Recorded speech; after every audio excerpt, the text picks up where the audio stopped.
Players please get in the का novel version audio series in Hindi. Chapter 101-110। अध्याय 101 सफलतापूर्वक सिर कलम किया गया। अचानक हुए बदलाव ने सभी को चौंका दिया। हालांकि विदेशी जाति घायल हो गई थी, लेकिन उसकी लड़ने की शक्ति कमजोर नहीं हुई थी। इसके विपरीत वे भूख और थकान से जूझ रहे थे। उनके लिए ऊर्जा संचय करना कठिन था। उन्होंने अप्रॉप्स तोड़ दिए हैं और लोग घायल हो गए हैं। यदि विदेशी जाति को भागने की अनुमति दी गई तो पिछला पूर्वाभास व्यर्थ हो जाएगा। हम विदेशी जाति को इस तरह चलने नहीं दे सकते। कम से कम हमें एक आखिरी प्रयास तो करना ही होगा।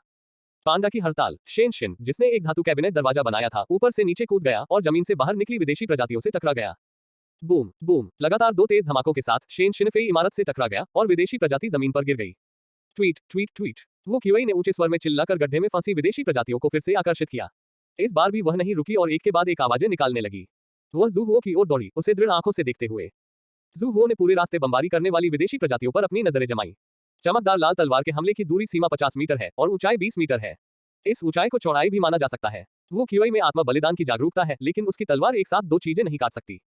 चमकीली लाल तलवार केवल उस पहली चीज को काट सकती है जिसे क्यूई छूती है, इसलिए उसने गुलियों को मुख्य सड़क पर खाली कर दिया। अब जब वो क्यूई सामने है तो उसके लिए इसे कम करना बेकार है। मुख्य सड़क की चौड़ाई केवल लगभग 10 मीटर है। इसमें दोनों तरफ गमले में लगे पौधे और अन्य चीजें शामिल नहीं है। एलियन प्रजाति उससे 15 मीटर से भी कम दूरी पर है। अपने दिल में एक त्वरित गणना के बाद उसने अपनी तलवार पार की और उसके सामने चिल्लाया, नीचे उतरो। जिस क्षण वो क्यूई जमीन पर गिरा, एक पराभासी फिल्म मध्य हवा में क्षैतिज रूप से फैल गई, जो सामान्य काटने वाले विमान के अनुरूप नहीं थी। यह एक आयताकार था जिसकी एक तरफ 1 मीटर से अधिक की चौड़ाई थी। एक छोर तलवार से जुड़ा हुआ था और दूसरा छोर एलियन के शरीर से जुड़ा हुआ था, जैसे कि एक फैला हुआ कंबल। अरे! विदेशी प्रजाति की कमर और पेट से खून बह निकला, जिससे धीरे धीरे एक लाल रेखा बन गई और फिर लाल रेखा से शुरू होकर विदेशी प्रजाति का ऊपरी शरीर धीरे धीरे किनारे की ओर खिसक गया और आंत और पेट एक साथ दो भागों में विभाजित हो गए। इसके शरीर के साथ वो क्यूई, जो जमीन पर लिपटी हुई थी, ने अपना सिर उठाया। ठीक उसी समय पर विदेशी प्रजाति के कटे हुए हाथ की चपेट में आ गई। आश्चर्य की चीख के साथ उसने जल्दी से उस विदेशी प्रजाति के निचले शरीर को लात मारी जो उसकी ओर गिरा था। जमीन पर बिखरा हुआ सामान देखकर वह घुटनों के बल बैठ गई और पीछे हट गई। जू हुओ तेजी से आगे बढ़ी और एलियन के शरीर के ऊपरी हिस्से को लात मारी, उसे ऊपर खींच लिया और गू यू से कहा, जो कुछ ही दूरी पर शेनशिन की मदद कर रहा था, सावधान रहें, गैस स्टेशन पर जाएं। चारों ने क्रमशः दो दुकानों में प्रवेश किया। लियांग और शेन ही अभी भी छत पर थे और छहों ने कुछ मिनट तक बिना हिले डुले इंतजार किया। जू हुओ ने एक और गुड़िया सड़क की ओर फेंकी, लेकिन रोने के बाद कोई दूसरी अजीब प्रजाति दिखाई नहीं दी। मुझे चैन आया। ऐसा लगता है कि जमीनी पिंजरे में मौजूद विदेशी प्रजातियां बच नहीं पाईं। वो क्यूई ने मुस्कुराते हुए कहा, मुझे बचाने के लिए धन्यवाद। अभी मेरा रवैया खराब था, क्षमा करें। जू हुओ ने अपना सिर हिलाया और कहा कि उन्हें कोई आपत्ति नहीं है, बस सेवा से बाहर है, अब हमें गैस स्टेशन जाना होगा। वो क्यूई घायल नहीं हुआ था, लेकिन शेन शिन, जो एलियन प्रजाति से टकरा गया था, गंभीर रूप से घायल हो गया था। लियांग और शेन ही भी अलग अलग स्तर पर घायल हुए थे। वह मदद के लिए बाहर जाना चाहती थी, लेकिन दरवाजा खोलते ही वह अचेतन रूप से रुक गई और जू हुओ से पूछने लगी, क्या अब आप कर सकते हैं? बाहर जाओ। सुरक्षा कारणों से 3 लोगों को एक ही समय में सार्वजनिक क्षेत्रों में सक्रिय नहीं होना चाहिए। जू हुओ को चिंता थी कि गू यू की गोलियां अविश्वसनीय होंगी। वो क्यूई ने सिर हिलाया और गू यू की तरफ चला गया। शेन शिन की पसलियों और पैरों में चोट लग गई और स्व उपचार दवा की 2 बोतलें पीने के बाद वह खड़ी नहीं हो सकी और चल नहीं सकी। गू यू के पास उसके पीछे कुछ कपड़े रखने और उसे दीवार के सहारे झुकने के अलावा कोई विकल्प नहीं था। मेरे पास अभी भी यहाँ कुछ स्व उपचार औषधियां हैं। गू यू ने स्व उपचार औषधि की अपनी एकमात्र बोतल निकाली। धन्यवाद, लेकिन कोई जरूरत नहीं, शेन शिन ने फुसफुसाते हुए कहा, बहुत ज्यादा पीना बेकार है। बात करना बंद करें। गू यू ने उसके कंधों को दबाया, स्व उपचार औषधि लेने के लिए आगे बढ़ा। अगर उसे इसकी आवश्यकता नहीं है तो मुझे दे दो, मेरा चेहरा खरोंच गया है, मुझे नहीं पता कि यह कोई निशान छोड़ देगा या नहीं। उसे बिना सोचे समझे आधी बोतल पीते देख वू क्यूई ने मुस्कुराते हुए कहा, आप जीवन और मृत्यु के लिए लड़ रहे हैं, लेकिन आप अभी भी अपने चेहरे की परवाह करते हैं। मुझे दूसरों की परवाह नहीं है, लेकिन जब तक मुझ में सांस है, मुझे अपनी खूबसूरती बरकरार रखनी है। गू यू ने अपनी ठुड्डी उठाई, मैं सुंदर मर जाऊंगा। वो क्यूई की आंखों में थोड़ी ईर्ष्या झलक रही थी। खुश रहो। शेन शिन ने उसकी ओर देखा, हमने अभी अभी एक विदेशी प्रजाति को मार डाला है, वह विदेशी प्रजाति जो कारों को फाड़ सकती है। ये नवागंतुकों के बीच डींगे हाँकने लायक कुछ होना चाहिए। ये सच नहीं है, गू यू ने मुस्कुराते हुए कहा, मैं इसे हर जगह प्रचारित करने के लिए वापस जा रहा हूँ। मेरी माँ ने भी सीधे तौर पर विदेशी प्रजातियों से लड़ाई की। न केवल उन्होंने विदेशी प्रजातियों को मार डाला, बल्कि वह पूरी तरह से पीछे हट गई।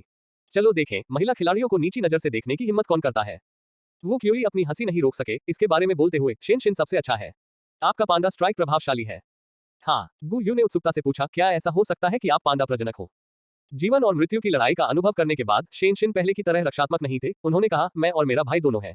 वह बंदरों को पालता है और मैं पांडा को पालता हूँ। गू यू ने अंगूठा दिखाते हुए कहा, आप अपने भाई से कहीं बेहतर हैं। जब शेन शिन की प्रशंसा की गई तो वह थोड़ा शर्मिला और थोड़ा गर्वित हुआ। मेरे भाई को यह मत सुनने दो। मैंने सुना है। छत से शेन यी की आवाज आई, तुम तीनों ने मेरी ओर देखा और मैंने तुम्हें हंसते हुए देखा और मजा कर रहे थे कि अचानक दुकान की घड़ी बजी और यांत्रिक इलेक्ट्रॉनिक ध्वनि ने उन्हें वातानुकूलित प्रतिवर्त में तनावग्रस्त कर दिया, लेकिन फिर आराम कर दिया। तुम घबरा क्यों रहे हो और कोई खतरा भी नहीं है। छत पर जू हो, जो लिन पेई और वांग चाओकिंग के ठिकाने के बारे में पूछ रहा था, भी समय पहेली सुनने के लिए रुक गया। उसकी तनावपूर्ण अभिव्यक्ति देखकर शेन यी यह कहने से खुद को नहीं रोक सका, सभी विदेशी प्रजातियां बंद हैं और पहेली को सुलझाने का समय सुरक्षित है, इसलिए आपको चिंता करने की जरूरत नहीं है। इससे पहले कि वह अपनी बात खत्म करता, कुछ ही दूरी पर एक असामान्य प्रभाव पड़ा। उन तीनों के हाव भाव बदल गए और जू हुओ तुरंत नीचे कूद गई। गु यू और वू क्यूआई ने बाईं ओर और दाईं ओर शेन शिन का समर्थन किया। जब उन्होंने उसे दरवाजे पर देखा तो पहले ने पूछा, आप नीचे क्यों आए? अभी अभी नीचे से आवाज आई थी, कुछ तो गिर गया होगा। वो क्यूआई ने अनिश्चितता से कहा, पिछली लड़ाई में कई जगहें ध्वस्त हो गईं और वस्तुओं का गिरना सामान्य बात है। घबराओ मत। गु यू ने कहा, तुम्हारे हाथ इतने बंधे हुए हैं, तुम बाद में दरवाजे का स्विच कैसे ढूंढोगे? मिस्टर जू, आप बहुत गंभीर हैं। शेन शिन चंचलता से मुस्कुराया। वांग चाओकिंग पहले भाग गए और लिन पेई, जो उनके साथ रहने वाले थे, भी आधे रास्ते से गायब हो गए। यदि ये दोनों लोग नहीं आते हैं तो शहर सुरक्षित नहीं माना जाता है। क्या तुम्हें भूख लगी है? एक बिस्किट खाओ। वो क्यूआई उसे अपना खाना देना चाहती थी, लेकिन उसने पाया कि वह जो छोटा बैग ले जा रही थी वह अभी भी दुकान में बचा हुआ था। उसके पेट में छेद करने के बाद उसने अपनी उंगलियां घुमाई और उसे दुकान में पकड़ लिया। एलियन शेन शिन, जो उसकी ओर देखने के लिए अपना सिर घुमा रहा था, चिल्लाया। जू हो, जो अभी भी कुछ मीटर की दूरी पर था, लगभग तुरंत ही दुकान में घुस गया। वो क्यूआई के कंधे को पकड़ लिया और उसके सामने एलियन को लात मार दी। अध्याय 102 वो क्यूआई की मृत्यु। दौड़ती भैंस की शक्ति वाली एक लात ने विदेशी प्रजाति के खून से सने चेहरे पर लात मारी, जिससे उसके चेहरे की हड्डियां टूट गईं और उसका चेहरा विकृत हो गया, जिससे वह पूरी तरह से अदृश्य हो गया। फिर भी इसने वो क्यूआई के आंतरिक अंगों को पकड़ लिया और जाने देने से इनकार कर दिया। जैसे ही वह पीछे हटा, चमकदार लाल वस्तु को जमीन पर खींच लिया गया और वो क्यूआई को खून की उल्टी हुई। जू हुओ ने अपनी तलवार से उसकी बांह काट दी और उसे फिर से लात मारकर उड़ा दिया। टूटे हुए हाथ वाला विरूपित एलियन 2 मीटर दूर लुढ़क गया और फिर अचानक पलट गया, उसकी ओर निडरता से दौड़ा। जू हुओ को चिंता थी कि वो क्यूआई सीधे बच नहीं सकता, इसलिए उसने अपने पिछले हाथ से कपड़े पकड़ लिए और उसे विदेशी प्रजाति पर फेंक दिया। वह एक तरफ हट गया और जब वह उछलकर बाहर आया तो उसने लाइटर निकाला और उसमें आग लगा दी। के लियांग और शेन ही पहले ही दरवाजे के बाहर आ चुके थे।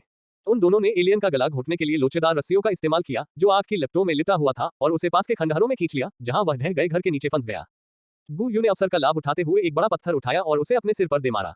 चटकने की आवाज से पता नहीं चल रहा था कि यह पत्थर है या किसी एलियन प्रजाति का सिर। संक्षेप में, उसने तब तक इंतजार किया जब तक उसके संघर्ष की गति कम नहीं हो गई, और फिर वह रुक गई। इस समय विदेशी प्रजाति के सिर से पहले से ही खून टपक रहा था, उसका आधा शरीर बजरी के नीचे दबा हुआ था और उसके शरीर के खुले हिस्से पर कपड़ा लगभग जल चुका था, केवल त्वचा से चिपके हुए कुछ रेशे बचे थे और त्वचा इतनी झुलस गई कि त्वचा मुड़ गई और जल गई। ज़ेनोमॉर्फ नहीं हिला। तुम मर रहे हैं। गु यू जोर से हाँफ रही थी, उत्सुकता से कुछ और बार मेकअप करना चाहती थी, लेकिन उसे उम्मीद नहीं थी कि तारांकन एलियन ने अचानक अपना ऊपरी शरीर उठाया और उसकी ओर दौड़ पड़ा। गु यू अचंभित हो गया, जमीन पर बैठ गया और अवचेतन रूप से लात मारी, पैर का अंगूठा प्रतिद्वंद्वी के मुंह में चला गया। वह चिल्लाने से खुद को नहीं रोक सकी। सभी विदेशी प्रजातियां जहरीली हैं, अगर उसे काट लिया जाए तो उसके सड़ने और कमजोर होकर मरने की संभावना है। दूसरी लात से विदेशी प्रजाति के सिर को लात मारते हुए गु यू ने स्थिति का फायदा उठाते हुए अपने जूते उतार दिए, उसके पैरों को पकड़ लिया और ध्यान से जांचने के लिए एक तरफ कूद गया। कोई घाव नहीं है, कोई घाव नहीं है, कोई घाव, कोई काट नहीं। ये सुनिश्चित करने के बाद कि उसे चोट नहीं लगी है, उसने फिर से जमीन की ओर देखा। इस समय ज़ेनोग्राफ ने जूते के ऊपरी हिस्से को अपने मुंह में दबा लिया और हिलना बंद कर दिया। ऐसा लग रहा था कि अभी जूता काटने की क्रिया ही उसकी आखिरी ताकत लग रही थी। के लियांग ने खंडहर से एक रसोई का चाकू निकाला और उसका सिर काट दिया। यह मर चुका है। दूर तक लुढ़के विकृत सिर को देखकर कई लोग अब भी हैरान थे। विदेशी प्रजातियों की जीवन शक्ति इतनी प्रबल होती है कि जब तक शरीर और सिर अलग न हो जाएं, उन्हें हल्के में नहीं लिया जा सकता। क्या ये वही विदेशी प्रजाति है जिसने अभी आवाज निकाली? ये कैसे बच गई? शेन यी ने गोली की रस्सी हटा दी और पूछा, यदि एक बच जाता है तो क्या अन्य प्रकार भी बच जाएंगे? के लियांग ने पूछा।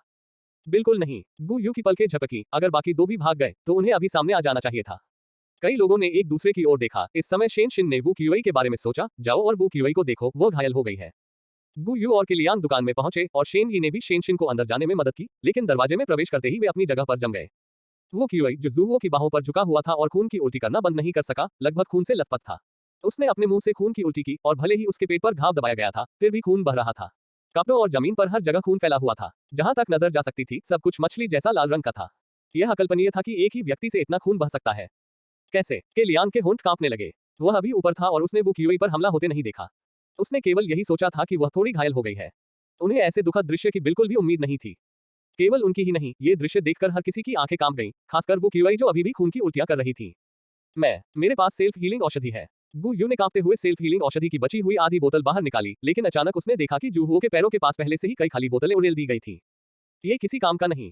जू हुओ ने वू क्यूआई को नीचे बिठाया, तारांकन हाथों से कोने में रखा छोटा बैग लिया और उसकी लालसा भरी आंखों के नीचे अंदर की तस्वीर निकाली और उसे अपनी छाती पर रख दिया, फिर उसका हाथ लिया और उसे रख दिया। वो क्यूआई ने फोटो को कसकर बंद कर लिया, मुस्कुराने लगी और फिर उसके मुंह से खून का आखिरी टुकड़ा निकला, खाली आंखों से छत की ओर देखा और धीरे धीरे उसकी सांसें थम गईं। जो लोग खड़े थे या बैठे थे उनकी आंखें लाल हो गईं और शेन शिन चिल्लाया, ऐसा क्यों हो रहा है? हमने पहले ही सबसे शक्तिशाली विदेशी प्रजाति को मार डाला है। शेन यी ने अपनी बहन को सांत्वना देते हुए कहा, यह एक दुर्घटना थी, किसी को इसकी उम्मीद नहीं थी। जू हुओ ने वू कियोई के लिए अपनी पलकें बंद कर ली, खड़े हो गए और कहा, मैं पिंजरे के प्रवेश द्वार की जांच करने जा रहा हूं और रास्ते में लिनपेई और वांग चाओकिंग की तलाश करूंगा। गु यू को होश आया, मैं तुम्हारे साथ चलूंगी, अकेले रहना सुरक्षित नहीं है। विभाजित करना के लियांग ने कहा, आप पिंजरे की जांच करें, मैं किसी को ढूंढूंगा। शेन शिन घायल है और हिल नहीं सकता है। शेन ही उसे गैस स्टेशन पर ले जाता है। वो कियोई को भी वहां ले जाओ, उसे रहने मत दो यहाँ अकेले। ध्यान से, जू हुओ ने स्पष्ट रूप से कहा, हो सकता है कि एलियन स्वयं भाग न गया हो। गु यू और अन्य लोग दंग रह गए और तुरंत उस व्यक्ति के बारे में सोचा जो पहले उसके पास आया था। वांग चाओकिंग और लिन पेई गायब हो गए और ऐसे संयोग से एक और विदेशी प्रजाति सामने आई। के लियांग का चेहरा उदास और डरावना था, अगर यह कृत्रिम था तो मैं वो कियोई का बदला लूंगा। जू हुओ ने कोई प्रतिबद्धता नहीं दिखाई, उसने जमीन पर मौजूद लोगों की ओर देखा, मुड़ा और चला गया। गु यू उसके पीछे पीछे चला। यात्रा के दौरान उन दोनों ने बात नहीं की। वे सबसे पहले निकटतम जमीन के पिंजरे में गए। निश्चित रूप से धातु की प्लेट खुल गई थी, जमीन के पिंजरे का मुंह खुला था और चाकू जमीन पर गिर गया था। ऐसा लगता है कि यह टूटा हुआ है। गु यू ने धातु की प्लेट का निरीक्षण किया और प्रामाणिकता के बारे में निश्चित नहीं था, लेकिन दरार का किनारा साफ नहीं था और काटने के कोई निशान नहीं थे। ये काली धातु बहुत कठोर होती है और खिलाड़ियों के लिए इसे प्रॉप्स की मदद के बिना तोड़ना मुश्किल होता है। जू हुओ भी निश्चित नहीं था, इसलिए दोनों अगले पिंजरे को देखते रहे। सौभाग्य से अन्य दो ग्राउंड पिंजरे ठीक हैं और सीलें कड़ी हैं। क्या ये दूरी के कारण हो सकता है? गु यू ने कहा, ये दो पिंजरे गैस स्टेशन से बहुत दूर हैं, शायद विषम प्रतिक्रिया इतनी तीव्र नहीं है। आवश्यक रूप से नहीं। जू हुओ ने किनारे पर धूल के कुछ निशानों की ओर इशारा किया, ये संकेत देते हैं कि विदेशी प्रजाति भी धातु की प्लेट से टकराई लेकिन असफल रही। चूंकि मैंने आवाज सुनी है, इसका मतलब यह नहीं है कि केवल हमारे सबसे करीब वाला ही बाहर आया है। पिघली हुई धातु को देखो, क्या टूटने का कोई निशान है? गु यू ने झुककर करीब से देखा, वास्तव में नहीं। मैंने सिर्फ इतना कहा था कि मेरा प्रॉप्स इतना अच्छा नहीं हो सकता। तो क्या आपको लगता है कि लिन पेई और वांग चाओक्विंग में से किसी एक ने विदेशी प्रजाति जारी की? उसने पलटकर पूछा, लेकिन उन्होंने ऐसा क्यों किया? पिछली स्थिति में चाहे कोई भी विदेशी प्रजाति से आया हो, ये खतरनाक होगा। जमीन के पिंजरे में मौजूद विदेशी प्रजातियां बाहर आते ही वापस चली जाएंगी। जब तक आप इस अवधि के दौरान इससे बचते हैं, खतरा लगभग शून्य के बराबर है। जू हुओ ने कहा, हालांकि अभी बहुत खतरा था, यह उन लोगों के लिए खतरनाक नहीं है जो सामने नहीं आए। गु यू 2 सेकंड के लिए चुप रहा। वांग चाओकिंग, ऐसा नहीं दिखता, क्या आपको लगता है कि यह लिन पेई है? जू हुओ ने व्यंग्यपूर्वक कहा, जब मैं वापस आऊंगा तो मुझे पता चल जाएगा, उसे अभी गैस स्टेशन पर होना चाहिए। अध्याय 103 सत्य और असत्य में अंतर करना कठिन। डेसिबल टाउन में गैस स्टेशन बड़ा नहीं है और तेल का भंडारण भी उतना बड़ा नहीं है। पहले बसों और जालों के उपयोग को छोड़कर बहुत अधिक गैसोलीन नहीं बचा है। अगर यह फट भी जाए तो खिलाड़ी सुरक्षित रूप से पीछे हट सकते हैं। यही कारण है कि उन्होंने पहले विस्फोट करके ईंधन भरने पर विचार किया। स्टेशन का कारण घातकता बढ़ाने के लिए लिन पेई और केलियांग को बहुत सारे टूटे हुए कांच, फर्नीचर के लोहे के फ्रेम आदि मिले और गैस स्टेशन में एक पहाड़ी का ढेर लगा दिया। इस पर एलियंस को आकर्षित करने के लिए इस्तेमाल की जाने वाली घंटी की तारें लगाई गई थी, जिसके एक सिरे पर रस्सी लगी हुई थी। गैस स्टेशन से 30 मीटर बाहर रस्सी जुड़ी हुई थी। अब ईंधन वाल्व बंद कर दिया गया है और केलियांग और अन्य लोग गैस स्टेशन के बगल वाले लाउंज में हैं। वो कियोई को एकमात्र बिस्तर पर उसके शरीर को सफेद कपड़े से ढंक कर लिटाया गया था। शेन यी और शेनशिन थोड़ा दूर थे। लिन पेई बिस्तर के पास बैठे थे और केलियांग उनके पीछे खड़े थे। दोनों ने व्यथित भाव से बिस्तर पर बैठे व्यक्ति की ओर देखा। जू हुओ ने दरवाजा खोला और अंदर आया। शेन यी तुरंत खड़ा हुआ और पूछा, जमीन का पिंजरा कैसा है? केवल हमारे सबसे नजदीक का पिंजरा खोला गया, बाकी दो ठीक है। गु यू ने पहले बात की और फिर लिन पेई की ओर देखा, आप अभी कहाँ थे? लिन पेई ने पीछे मुड़कर उनकी ओर देखा, लेकिन कुछ देर तक कुछ नहीं बोला, जैसे कि वह बहुत दुख में डूबा हुआ हो। वह घायल हो गया था और बेहोश हो गया था और जब मैं वहां से गुजरा तब भी वह जमीन पर पड़ा हुआ था। के लियांग ने अपनी ओर से समझाया, जहां तक वांग चाओकिंग का सवाल है, मैं इसे नहीं ढूंढ सका। जू हुओ ने गैस स्टेशन की ओर देखने के लिए अपना सिर घुमाया और कहा, आपने पहले कहा था कि जब वह चला गया तो वह जाग रहा था। तुम्हारे जाते ही मकान ढह गया। न केवल मैं गिरा, बल्कि मेरा पैर भी टूट गया। लिन पेई ने अपनी पतलून ऊपर खींच ली। उनकी दाहिनी पिंडली बुरी तरह लाल और सूजी हुई थी और उन्होंने पहले ही साधारण उपचार कर लिया था। क्या संयोग है? गु यू जांच करने के लिए उसके पास आया। मैंने उसके पैर बांध दिए, क्या मुझे नहीं पता? के लियांग ने उसे रोकने के लिए अपना हाथ बढ़ाया। गु यू ने अपना हाथ खोला, कौन जानता है कि आप सहयोगी हैं? के लियांग का चेहरा बदसूरत था, लेकिन लिन पेई, जिन्हें इस बारे में पहले से पता था, ने कहा, उनके लिए मुझ पर संदेह करना उचित है। मैं उस समय वहां नहीं था और एक विदेशी प्रजाति 3 पिंजरों से बाहर निकल गई। गु यू ने ठंडे स्वर में कहा, पीछे हटने से पहले अपने पैरों की जांच की, भौहें चढ़ाई और जू हुओ की ओर सिर हिलाया। जू हुओ ने कुछ देर तक कुछ नहीं बोला। लिन पेई चिंतित दिखी, मैं खुद अपना पैर नहीं तोड़ूंगी, मैं इस छोटे से शहर में क्या करने की कोशिश कर रही हूँ जहाँ एलियंस को सुरक्षा गार्ड के रूप में इस्तेमाल किया जाता है। अब मैं बाहर नहीं निकल सकता। मुझे लगता है कि यह शायद एक दुर्घटना थी। शेन यी ने मामले को सुलझाया, हम ऐसे भागीदार हैं जिन्होंने एक साथ जीवन और मृत्यु का अनुभव किया है, इसलिए हमें संदेह नहीं करना चाहिए। लेकिन 3 ग्राउंड पिंजरों में से केवल एक में ही समस्या है और पहले भी एक गुप्त हमला हुआ था, इसलिए मैं निश्चित रूप से नहीं कह सकता। शेन शिन ने इधर उधर देखा और कहा, क्या वांग चाओकिंग बिना किसी सुराग के भाग नहीं गया? तुम्हें चोर का दोषी होना चाहिए। वह यही है। जू हुओ ने अचानक कहा, घूमा और बाहर चला गया, तेजी से गैस स्टेशन में एक कैबिनेट के पास गया, कैबिनेट का दरवाजा खींच लिया और अंदर छिपे व्यक्ति को बाहर खींच लिया। जो लोग पीछे से आए, उन्होंने उस व्यक्ति को आश्चर्य से देखा जिसे वह घसीटकर बाहर ले जा रहा था। वांग चाओकिंग, वह यहाँ क्यों है? तो आप गैस स्टेशन पर छुपे हुए हैं। के लियांग कुछ कदम आगे बढ़े, उसे उठाया और उसे पीटने ही वाले थे, क्या आपने विदेशी प्रजाति को छोड़ दिया? वांग चाओकिंग इतना भयभीत था कि उसने अपना चेहरा ढक लिया और चिल्लाया, यह मैं नहीं हूँ, मुझे कुछ नहीं पता, मुझे बस छिपने की जगह मिल गई, मुझे नहीं पता कि क्या हुआ। के लियांग एक कदम उठाना चाहता था, लेकिन जू हुओ ने उसे रोकने के लिए हाथ बढ़ाया। उसे इसे स्वीकार करने के लिए मजबूर करने का क्या फायदा। के लियांग ने भौहें चढ़ा ली, उनके जख्मी चेहरे पर भयंकर रूप दिखा। मत पूछो, तुम्हें कैसे पता कि उसने ऐसा नहीं किया। तुम लिन पेई पर संदेह कर सकते हो, तुम उस पर संदेह क्यों नहीं कर सकते। क्या यह उसकी वजह से नहीं है कि हम इस भूतिया जगह में दाखिल हुए। वह चाहता है कि हम कुछ और मरें ताकि हमें अपना सहारा मिल सके। हम विदेशी प्रजाति के हाथों मर गए, उसे सहारा कहां से मिलेगा। जू हुओ ने रुककर उससे पूछा, क्या आप वो क्यूई का बदला लेना चाहते हैं या आप एक पंचिंग बैग ढूंढना चाहते हैं। के लियांग ने धीरे से अपनी मुट्ठी ढीली की। उन्होंने वांग चाओकिंग को जमीन पर फेंक दिया और 2 कदम पीछे हट गए। आप वही हैं जिसे संदेह है कि किसी ने पिंजरे को नष्ट कर दिया है। मैं वांग चाओकिंग को आपको रोकने के लिए मजबूर करना चाहता हूँ। आपका क्या मतलब है। जू हुओ ने सीधे उनके सवाल का जवाब नहीं दिया, लेकिन कहा, क्या होगा अगर इस शहर में हमारे अलावा अन्य लोग भी हों। के लियांग एक पल के लिए स्तब्ध रह गए और फिर कहा, असंभव, हमने इस शहर में हर जगह खोज की है। और ऐसा कहने के बाद आपको पहले संदेह हुआ कि वो क्यूई ने जानबूझकर पहेली घड़ी और घड़ी को गलत तरीके से प्रस्तुत किया है और फिर सोचा कि हम में से किसी ने आप पर हमला किया है। अब मैं भी आपसे सहमत हूँ। पिंजरे को वास्तव में किसी ने नष्ट कर दिया होगा। लिन पेई कर सकते हैं अपनी बेगुनाही खुद साबित करें। ये वांग चाओकिंग है, लेकिन आप कहते हैं कि अन्य लोग भी हैं। वह अचानक हंस पड़ा, फिर उदास चेहरे से उसकी ओर देखने लगा। तुम्हारी बातें सच्ची हैं या झूठी। मैं इसके बारे में पहले से सोच रहा था। जू हुओ ने अपनी भौहें रगड़ी और कहा, दूसरी पार्टी नहीं आई, इसलिए मुझे उसी कार में बैठे व्यक्ति पर संदेह होगा, लेकिन अगर उसने जानबूझकर ऐसा किया तो जानबूझकर हमें एक दूसरे पर संदेह करना पड़ा और फिर खोलने की कोशिश की पिंजरा। विदेशी प्रजातियों को छोड़ना ही उचित है। ये सच प्रतीत होता है। गु यू आगे बढ़ा और सोच समझकर कहा, ईमानदारी से कहूं तो यह अजीब है कि वो क्यूई को पुष्पांजलि का रंग उल्टा याद आया। किसी ने गुप्त रूप से पुष्पांजलि बदल दी। रुको रुको, शेन यी ने उन्हें टोकते हुए कहा, आपने जो कहा उससे मैं भ्रमित हो गया। वो क्यूई ने केवल हमारे सामने माला का उल्लेख किया, यह मानते हुए कि कोई बाहरी व्यक्ति है। उसे कैसे पता।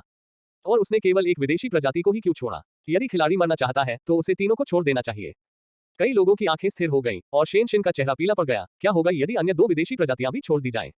बिल्कुल नहीं, शेन यी ने सबसे पहले पुकारा, अब हमें क्या करना चाहिए।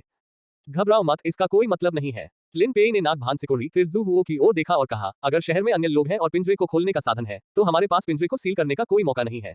खड़े हो जाओ। क्या ये वो क्यूई है जिसने माला का रंग गलत समझा, या विदेशी प्रजाति पिंजरे से बाहर भाग रही है। यह एक संयोग हो सकता है। इसके अलावा क्या बाहरी लोगों की ओर इशारा करने वाले अन्य सबूत हैं, या क्या हमारे अंदर कोई भूत है। गु यू बोलने ही वाला था, लेकिन पहले उसने उसे टोक दिया। मुझे पता है कि आप गुप्त हमले के बारे में बात करना चाहते हैं, लेकिन जू हुओ के अलावा इसे किसने देखा। किसी ने इसे नहीं देखा, इसलिए यह नहीं कहा जा सकता कि ऐसा नहीं हुआ था। शेन शिन ने कहा, हाँ, किसी ने नहीं देखा इसका मतलब यह नहीं है कि ऐसा नहीं हुआ। लेकिन मत भूलो, चाहे आपको किसी बाहरी या अंदरूनी व्यक्ति पर शक हो, यह इस तथ्य पर आधारित है कि उस पर हमला किया गया था। अगर ऐसा कुछ नहीं है बात, तुम एलियन के कारण मारे जाओगे। क्या तुम ये संदेह करने के लिए भाग रहे हो कि मुझे वांग चाओकिंग पर संदेह है। लिन पेई ने जोर देकर पूछा। कारण, उसके ऐसा करने का कोई कारण होगा। गु यू ने कहा, आपने जो कहा वह सिर्फ आपका अनुमान है, सच्चाई नहीं। आइए हम आपस में लड़ें ताकि उसे हमला करने का मौका मिले। लिन पेई ने उपहास करते हुए कहा, क्या खिलाड़ियों के लिए एक दूसरे को धोखा देना सामान्य नहीं है। अध्याय 104 ईमानदारी मारती नहीं। अब वो क्यूई की अप्रत्याशित रूप से मृत्यु हो गई और मैं फिर से घायल हो गया। के लियांग ने उस समय आपकी दृष्टि कभी नहीं छोड़ी थी और वह इस मामले को गैर मौजूद बाहरी लोगों तक पहुंचाना चाहता था। वह बस अंधेरे में छिपना चाहता था और मौके का इंतजार करना चाहता था। आक्रमण करना। के लियांग और अन्य लोगों के भाव, साथ ही वांग चाओकिंग जो जू हुओ के बगल में घुटने टेक रहे थे, सभी सूक्ष्मता से बदल गए। आपने जो कहा उसके अनुसार क्या मेरे लिए वांग चाओकिंग को धक्का देना सही नहीं है। जू हुओ ने उसकी बात सुनने के बाद कहा, आखिरकार मौत का कोई सबूत नहीं है। क्या आपको लगता है कि बाकी सभी लोग मूर्ख हैं। वांग चाओकिंग उतने भौतिक नहीं है। ठीक है, आपने जो कहा वह बिल्कुल उचित है। जू हुओ ने सभी को दूर कर दिया, लेकिन वर्तमान में केवल मेरी तलवार ही गेट को काट सकती है। क्या आपके पास अन्य तरीके हैं। ये सिर्फ एक सहारा है, इसका उपयोग तुम्हें मारने के बाद भी किया जा सकता है। लिन पेई की आंखें ठंडी थी। के लियांग जू हुओ के पीछे पीछे हट गए। अरे भाइयों, जब आप बात कर रहे हो तो आपको शुरुआत क्यों करनी पड़ती है। शेन यी ने आवाज उठाई। अफसोस की बात है कि किसी ने उस पर ध्यान नहीं दिया। जू हुओ ने लिन पेई को अजीब तरह से देखा। अगर मेरी तलवार दरवाजे से नहीं टूट सकती तो तुम बाहर कैसे निकलोगे। बेशक ये स्विच ढूंढना है। लिन पेई ने व्यंग्यपूर्वक कहा, आपको नहीं लगता कि केवल आप ही सक्षम हैं। तो मेरे आने से 1 सप्ताह पहले आप क्या कर रहे थे। जू हुओ अपनी आंखें नहीं हटा सका। यह देखकर कि उसकी अभिव्यक्ति में कोई बदलाव नहीं आया, वह अचानक समझ गया, तो तुमने सोचा था कि अगर तुम मुझे मार डालोगे तो तुम बाहर निकल पाओगे। सामान्य परिस्थितियों में जब आपको संदेह होता है कि अन्य लोग भी हैं, तो आपको टीम के साथियों के बीच आसानी से नहीं लड़ना चाहिए। आपके पास कोई निर्णायक सुराग भी नहीं है। आप केवल अनुमानों और धारणाओं पर भरोसा करते हैं। आप न केवल ये निष्कर्ष निकाल सकते हैं कि मैं झूठ बोल रहा हूं, लेकिन ये भी कि शहर में कोई अन्य लोग नहीं है। अपना मुंह खोलो और चाहते हो कि मैं मर जाऊं। तुम्हें लगता है कि मास्टर निसाई के आवास पर मुझे जो सहारा मिला वह शहर छोड़ने की कुंजी है। मुझ पर पिछला गुप्त हमला भी प्रॉप्स के लिए था। उस समय खोज सीमा का आवंटन आपके द्वारा निर्धारित किया गया था। हो सकता है कि आपको पता चला हो कि मास्टर निसाई के निवास में आपके लिए कोई वस्तु या कोई महत्वपूर्ण चीज थी, लेकिन आप उसे नहीं पा सके, इसलिए आपने लालच देने का जोखिम उठाया। मुझे इसे ढूंढना था, और जब मैं उस समय असैसिनेटेड छोड़ने वाला था तो मैं ये सुनिश्चित करना चाहता था कि मुझे यह मिल जाए। लेकिन दुर्भाग्य से जो वस्तु मुझे मिली उसका शहर छोड़ने से कोई लेना देना नहीं है। बेशक इससे इनकार नहीं किया जा सकता कि आप केवल सहारा चाहते हैं। वह काफी निराश थे। उन्होंने सोचा कि लिन पेई के अन्य उद्देश्य भी थे, शायद पूर्ण विकास की पद्धति से संबंधित, लेकिन दुर्भाग्य से वह केवल एक ही वस्तु चाहते थे। हो सकता है कि उसे कालकोठरी के बारे में थोड़ा बहुत सुराग पता हो, लेकिन निश्चित तौर पर ज्यादा नहीं। जू हो रुका, फिर गुयू और अन्य लोगों को एक एक करके देखा। आप लोग उस व्यक्ति पर विश्वास नहीं करते हैं जो आपके साथ लड़ा था, बल्कि उस व्यक्ति पर विश्वास करते हैं जो बीच में गायब हो गया और चाले खेलने के लिए वापस आ गया। ये खेल की दुनिया है, गंभीर चोटें ठीक हो सकती हैं, मृत्यु भी पुनर्जीवित हो सकती है। क्या आप अपने मस्तिष्क को प्रदर्शन के रूप में उपयोग करना बंद कर सकते हैं? भूल जाओ, अधिक कहना बेकार है। वैसे भी आप सभी घायल हैं और विदेशी प्रजातियां लगभग साफ हो चुकी हैं। आपके योगदान के लिए कोई जगह नहीं है और इससे कोई फर्क नहीं पड़ता कि आप उन सभी को मार देते हैं। गु यू और अन्य लोग उसके शब्दों में छुपी हुई जानकारी को पचा नहीं पाए हैं, जैसे कि मास्टर निसाई का सहारा, शहर छोड़ने की कुंजी और लिन पेई वह है जिसने गुप्त रूप से हमला किया था, उसे तथाकथित के बारे में कैसे पता चला सहारा? क्या सचमुच इसे चोट नहीं लगी है वगैरह वगैरह। जब उसने उसे डांटा तो वह फिर शर्मा गया।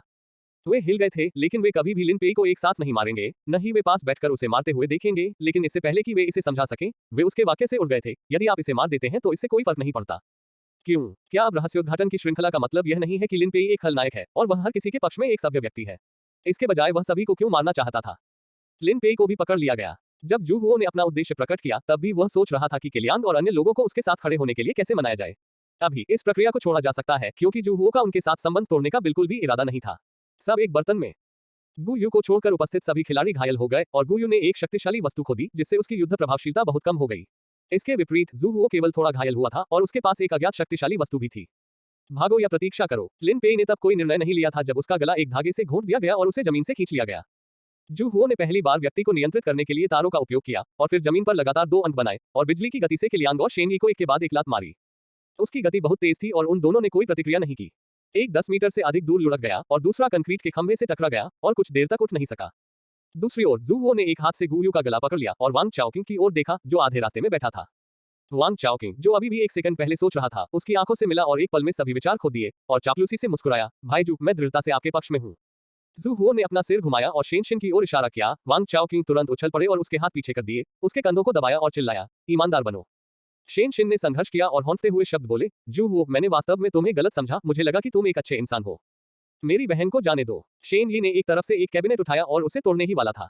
वांग चाओकिंग किसी शिक्षक को नहीं जानते थे और शेनशिन की गर्दन पर चुटकी काटते हुए पीछे मुड़े, हिलना मत, अन्यथा मैं विनम्र नहीं रहूंगा।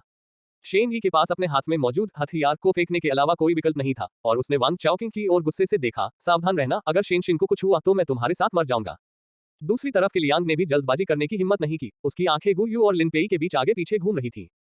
ओह! गु यू ने जू हुओ की बांह को अंधाधुंध खरोंच दिया, उसकी आंखों के कोनों से आंसू बह निकले, वह उस आदमी के उदासीन चेहरे को नफरत से देखती रही और अपने नाखूनों से उस पर वार करना चाहती थी, लेकिन उसकी बांह इतनी लंबी नहीं थी, इसलिए वह केवल उसके कंधे के नीचे की स्थिति पकड़ सकती थी। और जू हुओ ने उस व्यक्ति की ओर नहीं देखा जो अपनी आंखें हाथ में लेकर घुमा रहा था, बल्कि लिन पेई से कहा, मैं इन लोगों के लिए प्रॉप्स का उपयोग भी नहीं करता। ये हास्यास्पद लगता है कि आप उन्हें जीतने की कोशिश कर रहे हैं। लिन पेई, जो अपने घायल पैर से उसे बचाने के लिए अपने साथियों पर भरोसा कर रहा था, का संघर्ष व्यर्थ नहीं गया। अपने पैरों को पीछे खींचते हुए वह हवा में आधे घेरे में घूम गया और खुद को तारों से मुक्त कर लिया। जैसे ही वह उतरा, उसके हाथ में एक लंबा धनुष दिखाई दिया। जू हुओ पर छोड़ा गया लंबा तीर। जू हुओ लंबे समय से पहरा दे रहा था और जब वह बगल में चकमा दे गया तो तीर जमीन में फंस गया। नजर डालने के बाद वह मुस्कुराया, आपके तीर में अब स्वचालित पोजिशनिंग फंक्शन नहीं है। ऐसा लगता है कि दीवारों के बिना ये गैस स्टेशन आपके प्रदर्शन के लिए अनुकूल नहीं है। लिन पेई की पुतलियां हिंसक रूप से सिकुड़ गईं और जब उसने जू हुओ की ओर देखा तो उसकी आंखों में थोड़ी नफरत झलक रही थी। वह केवल एक बार लड़ा और इस व्यक्ति ने वास्तव में उसके प्रॉप्स की विशेषताओं को देखा। आप तो बहुत होशियार हैं, हम साथ क्यों नहीं हो जाते? उन्होंने आवाज ऊंची करते हुए कहा, इन लोगों को मार डालो, हम सामान बराबर बांट लेंगे और बाहर जाकर हम अलग हो जाएंगे। केलियांग की आंखें फटी की फटी रह गईं। जू हुओ ने गु यू को जाने दिया, एक चमकदार लाल तलवार अचानक उसके हाथ में आई और उसे हवा में काट दिया। बूम! कुछ मीटर दूर विश्राम कक्ष को आधा काट दिया गया था और लिन पेई, जो उसके सामने खड़ा था, अपने घायल पैर के साथ गैस स्टेशन के शीर्ष पर कूद गया, अपने पिछले हाथ से तीर चलाया और छोटी लड़की पर गोली चला दी बिना पीछे देखे। शहर की गहराई में भाग जाओ। अध्याय 105 अनोखी कुंजी। जू हुओ उड़ते हुए तीरों से बच गया और जब वह फिर से चढ़ा तो लिन पेई की आकृति पहले ही इमारत में गायब हो चुकी थी। पकड़ने के बजाय उसने अपना सिर घुमाया और वांग चाओकिंग से पूछा, क्या आप तारों पर चढ़ सकते हैं? क्या आप तारों पर चढ़ सकते हैं? वांग चाओकिंग थोड़ा असमंजस में थे, हो सकता है। लिन पेई को देखो और देखो कि वह कहां रह रहा है। जू हुओ ने गुयू को खींचने के लिए सहारा हटा दिया, लेकिन उसने थप्पड़ मारकर उसे खोल दिया। लेकिन क्या मुझे बंधक बनाने की जरूरत नहीं है? वांग चाओकिंग ने बहुत ही पेशेवर तरीके से पूछा, 2 के मुकाबले 4 मेरे बिना यह असुविधाजनक होगा। जू हुओ ने अपनी गर्दन घुमाई, आप क्या सोचते हैं? शेन यी और केलियांग को देखते हुए, जो उसकी ओर चल रहे थे, वांग चाओकिंग ने अजीब तरीके से अपना हाथ छोड़ दिया, बगल की घड़ी की ओर चले गए और अपना हाथ उस पर रख दिया और फिर धुंध जैसी एक काली चीज उसके हाथ से घड़ी में फिसल गई। यहाँ शेन यी ने शेनशिन को गले लगाया। जू हुओ को सावधानी से देखा, आप वास्तव में क्या चाहते हैं? कुछ अनावश्यक परेशानी से बचने के लिए। जू हुओ ने कहा, जितनी जल्दी हो सके चीजों को स्पष्ट करें। यह आपका समाधान है। गु यू ने गुस्से में कहा, तुमने मुझे पहले से क्यों नहीं बताया? जू हुओ ने थोड़ा भौहें चढ़ाई और कोई जवाब नहीं दिया। के लियांग ने कहा, आपको हम पर भरोसा नहीं है, आपको किसी पर भरोसा नहीं है। एक दूसरे का ख्याल रखें। मैं मास्टर निसाई के निवास में लगभग मर गया था। उसने अपनी जेब से जेब घड़ी निकाली और उसे थोड़ा हिलाते हुए हवा में लटका दिया। गु यू ने व्यंग्य किया, तुम्हें क्या लगता है कि मैं कौन हूँ? लिन पेई के कुछ शब्दों से किसी को मार रहा हूँ। किसी भी कीमत पर हम साथ साथ जिए और मरे हैं और आपने एक शब्द भी कहे बिना हम पर हमला कर दिया। अगर हम सचमुच आपसे लड़ें तो आप क्या करेंगे? लिन पेई के शब्द तुम्हें हिला नहीं सकते, लेकिन मेरे शब्द तुम्हें हिला सकते हैं। जू हुओ ने बिना किसी उतार चढ़ाव के शांति से कहा, मैं सिर्फ लिन पेई की परेशानियों को हल करना चाहता हूँ। बहस करने और साबित करने में समय और ऊर्जा खर्च करने के बजाय आप इसके बारे में क्यों नहीं सोचते? इसके बाद जब गु यू ने उसका बेजान रूप देखा तो वह नाराज हो गई, जैसे कि सब कुछ उसके नियंत्रण में हो, और उसने उन्हें समझाने की जहमत भी नहीं उठाई। लेकिन लिन पेई का टीम में बने रहना वाकई परेशानी भरा है। इससे कोई फर्क नहीं पड़ता कि वह आज जू हो पर हमला करने में सफल हो जाता है या नहीं, इस बात की कोई गारंटी नहीं है कि वह भविष्य में अन्य लोगों पर हमला नहीं करेगा। इसके बारे में ध्यान से सोचने पर गंदगी को तुरंत चाकू से काटना बुरा विचार नहीं होगा। अपने गुस्से को सहन करते हुए वह कहने लगी, खेल में यदि आप एक टीम में विश्वास नहीं करते हैं तो आप बहुत दूर तक नहीं जा सकते। यदि आप सभी को दुश्मन मानते हैं तो देर सवेर हर कोई आपका दुश्मन बन जाएगा। आप ठीक कह रहे हैं, जू हो ने ईमानदारी से कहा। गु यू इतना गुस्से में था कि उसने गुड़िया को जमीन पर पटक दिया, जिससे वह बार बार मुर्गे की तरह चिल्लाने लगी। शांत हो जाओ, शांत हो जाओ। शेन शिन ने जल्दी से कहा, क्या होगा अगर लिन पेई अन्य एलियंस को रिहा कर दे? गु यू के गले में खराश थी, मुट्ठियों में खुजली हो रही थी। उसने अपने दांत पीस लिए और कहा, मैं किसी को मारना चाहता हूँ। अन्य लोग क्या कह सकते हैं? जू हुओ की विधि उनकी देखभाल नहीं करती है, बल्कि संभावित खतरे को कम करती है, और वे लाभार्थी भी हैं। क्या ये वह सहारा है जिसके बारे में लिन पेई बात कर रही थी? शेन ये जू हुओ के हाथ में पॉकेट घड़ी से आकर्षित हुआ और वह पूछने से खुद को नहीं रोक सका, ये किस तरह का सहारा है जो उसे बार बार आप पर हमला करने पर मजबूर कर सकता है? मैं भी नहीं जानता। जू हुओ ने थोड़ा मुस्कुराते हुए कहा, ये सिर्फ एक पॉकेट घड़ी है जिसे मैंने लापरवाही से लिया था। यहाँ मास्टर निसाई के कई निवास स्थान हैं। मेरा अनुमान है, उन्होंने समझाया, सभी खिलाड़ी अजनबी हैं, कोई शिकायत नहीं है और वह दूसरों को इस उदाहरण को छोड़ने से रोकने की कोशिश नहीं कर रहे हैं। अवशेष स्वीकार करने के लिए अन्य खिलाड़ियों को मारना, पहली चीज जो आपको मिलती है वो है प्रॉप्स और पोषण, चाहे वह प्रॉप्स या पोषण हो, या यदि यह वस्तु बहुत कीमती है तो लिन पेई को यह मिलेगा, भले ही वह इससे बाहर न निकल पाने का जोखिम उठाता हो कालकोठरी।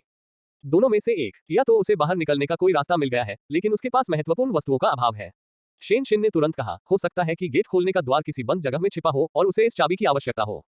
इसकी तुलना इस तरह की जा सकती है। जू हुओ ने कहा, विदेशी प्रजातियों को रिहा करने और हमारे अंदर आंतरिक कलह पैदा करने से हम कालकोठरी से बाहर निकलने में असमर्थ हो सकते हैं। यदि वह ऐसा करने की हिम्मत करता है तो सबसे खराब संभावना यह है कि वह पहले से ही जानता है कि कालकोठरी से कैसे निकलना है, इसलिए वह बेईमान है। शेन यी का रंग थोड़ा बदल गया। क्या होगा अगर वह बाहर निकलना जानता है, भाग जाता है और खुद ही गेट बंद कर लेता है? क्या आपकी तलवार गेट काट सकती है? मेरे प्रॉप्स से बहुत ज्यादा आशा मत रखो। जू हुओ ने कहा, हम नहीं जानते कि दीवार कितनी मोटी है और प्रॉप्स की क्षमताएं सीमित हैं। उन्होंने अपनी ठुड्डी से वांग चाओकिंग की ओर इशारा किया, क्या आपने उसे लिन पेई का अनुसरण करने के लिए नहीं कहा था? यदि आपको कोई मिल जाए तो आप सुराग ढूंढने में सक्षम हो सकते हैं। गु यू और अन्य लोगों ने अपना सिर घुमाकर चश्मे वाले मनहूस युवक को देखा, उनकी आंखें अविश्वास से भरी थीं। वांग चाओकिंग थोड़ा डर गए, उन्होंने अपनी लार निगल ली और कहा, ठीक है, मैं पूछना चाहता हूं, अगर मुझे कोई नहीं मिला तो क्या मुझे पीटा जाएगा?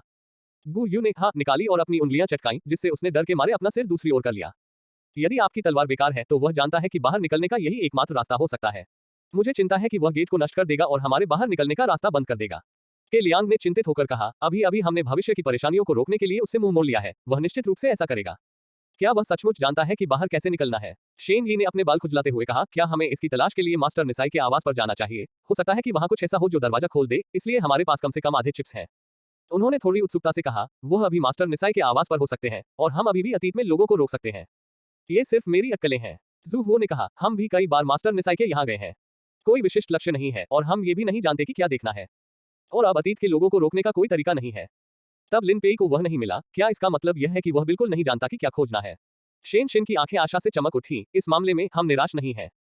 एक और संभावना है, शायद लिन पेई एक हथौड़ा है। वह सोचता है कि कालकोठरी में पृष्ठभूमि पात्रों के सामान असाधारण है और वह जीवन या मृत्यु की परवाह किए बिना उन्हें प्राप्त करना चाहता है। गु यू ने गुड़िया को अपने पैरों के नीचे घुमाया, अगर वह जानता है कि कैसे बाहर निकलना है तो क्या वह ईमानदारी से यहाँ भूखा रह सकता है?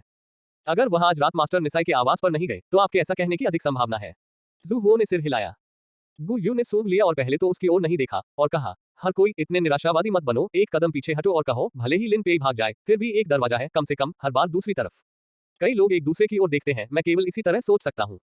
इस बीच मास्टर निसाई का निवास। लिन पेई ने टॉर्च चालू की और घर में व्याकुलता से खोजा और सभी प्रकार के बर्तन चटकने की आवाज के साथ कालीन पर गिर गए। खोजते समय वह बुदबुदाया। विशेष समय, विशेष दरवाजा खोलने वाले प्रॉप्स उन स्थानों में छिपे हुए हैं जो केवल मास्टर निसाई द्वारा ही पाए जा सकते हैं। अद्वितीय आकार, अद्वितीय स्थान, शहर छोड़ने की एकमात्र कुंजी है। उसने अज्ञात अर्थ वाले कुछ शब्द कई बार दोहराए और जमीन पर फैली गंदगी को लात मारकर दूर कर दिया।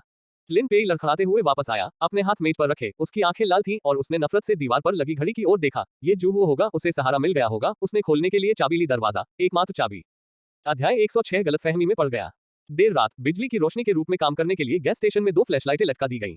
कई खिलाड़ियों ने न तो बैठे या खड़े होकर आराम किया और समय समय पर वांग चाओकिंग पर नजर डाली। जू हुओ ने अपनी पैंट थपथपाए और बाहर चला गया। गु यू ने जल्दी से उसे बुलाया, तुम कहां जा रहे हो? सिगरेट पीना। जू हुओ ज्यादा दूर नहीं गया, बल्कि विपरीत सड़क पर चला गया।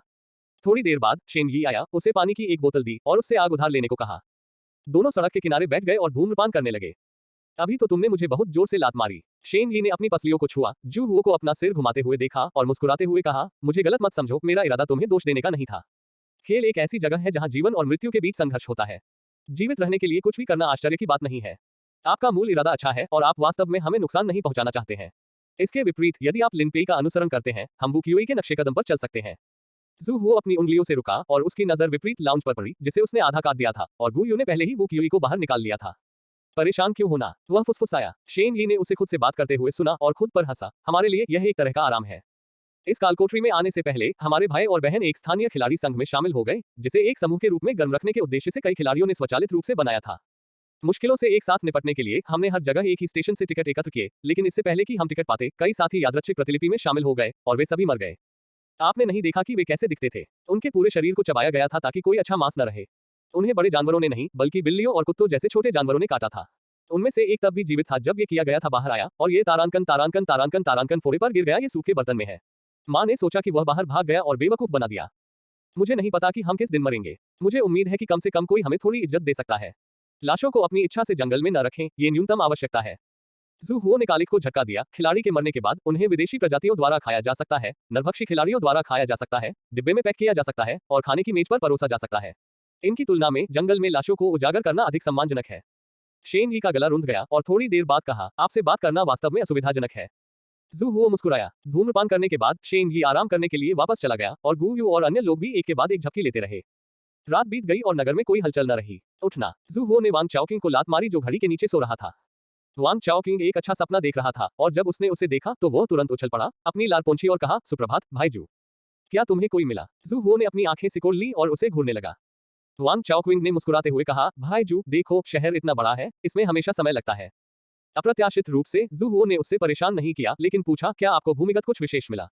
विशेष चीजें? वांग चाओकिंग ने शून्य भाव से कहा, नहीं, हर जगह अंधेरी चीजें हैं और आप कुछ भी नहीं देख सकते। मास्टर निसाई का निवास कहाँ है? जू हुओ ने अपनी भौहें उठाई और उसकी ओर देखा।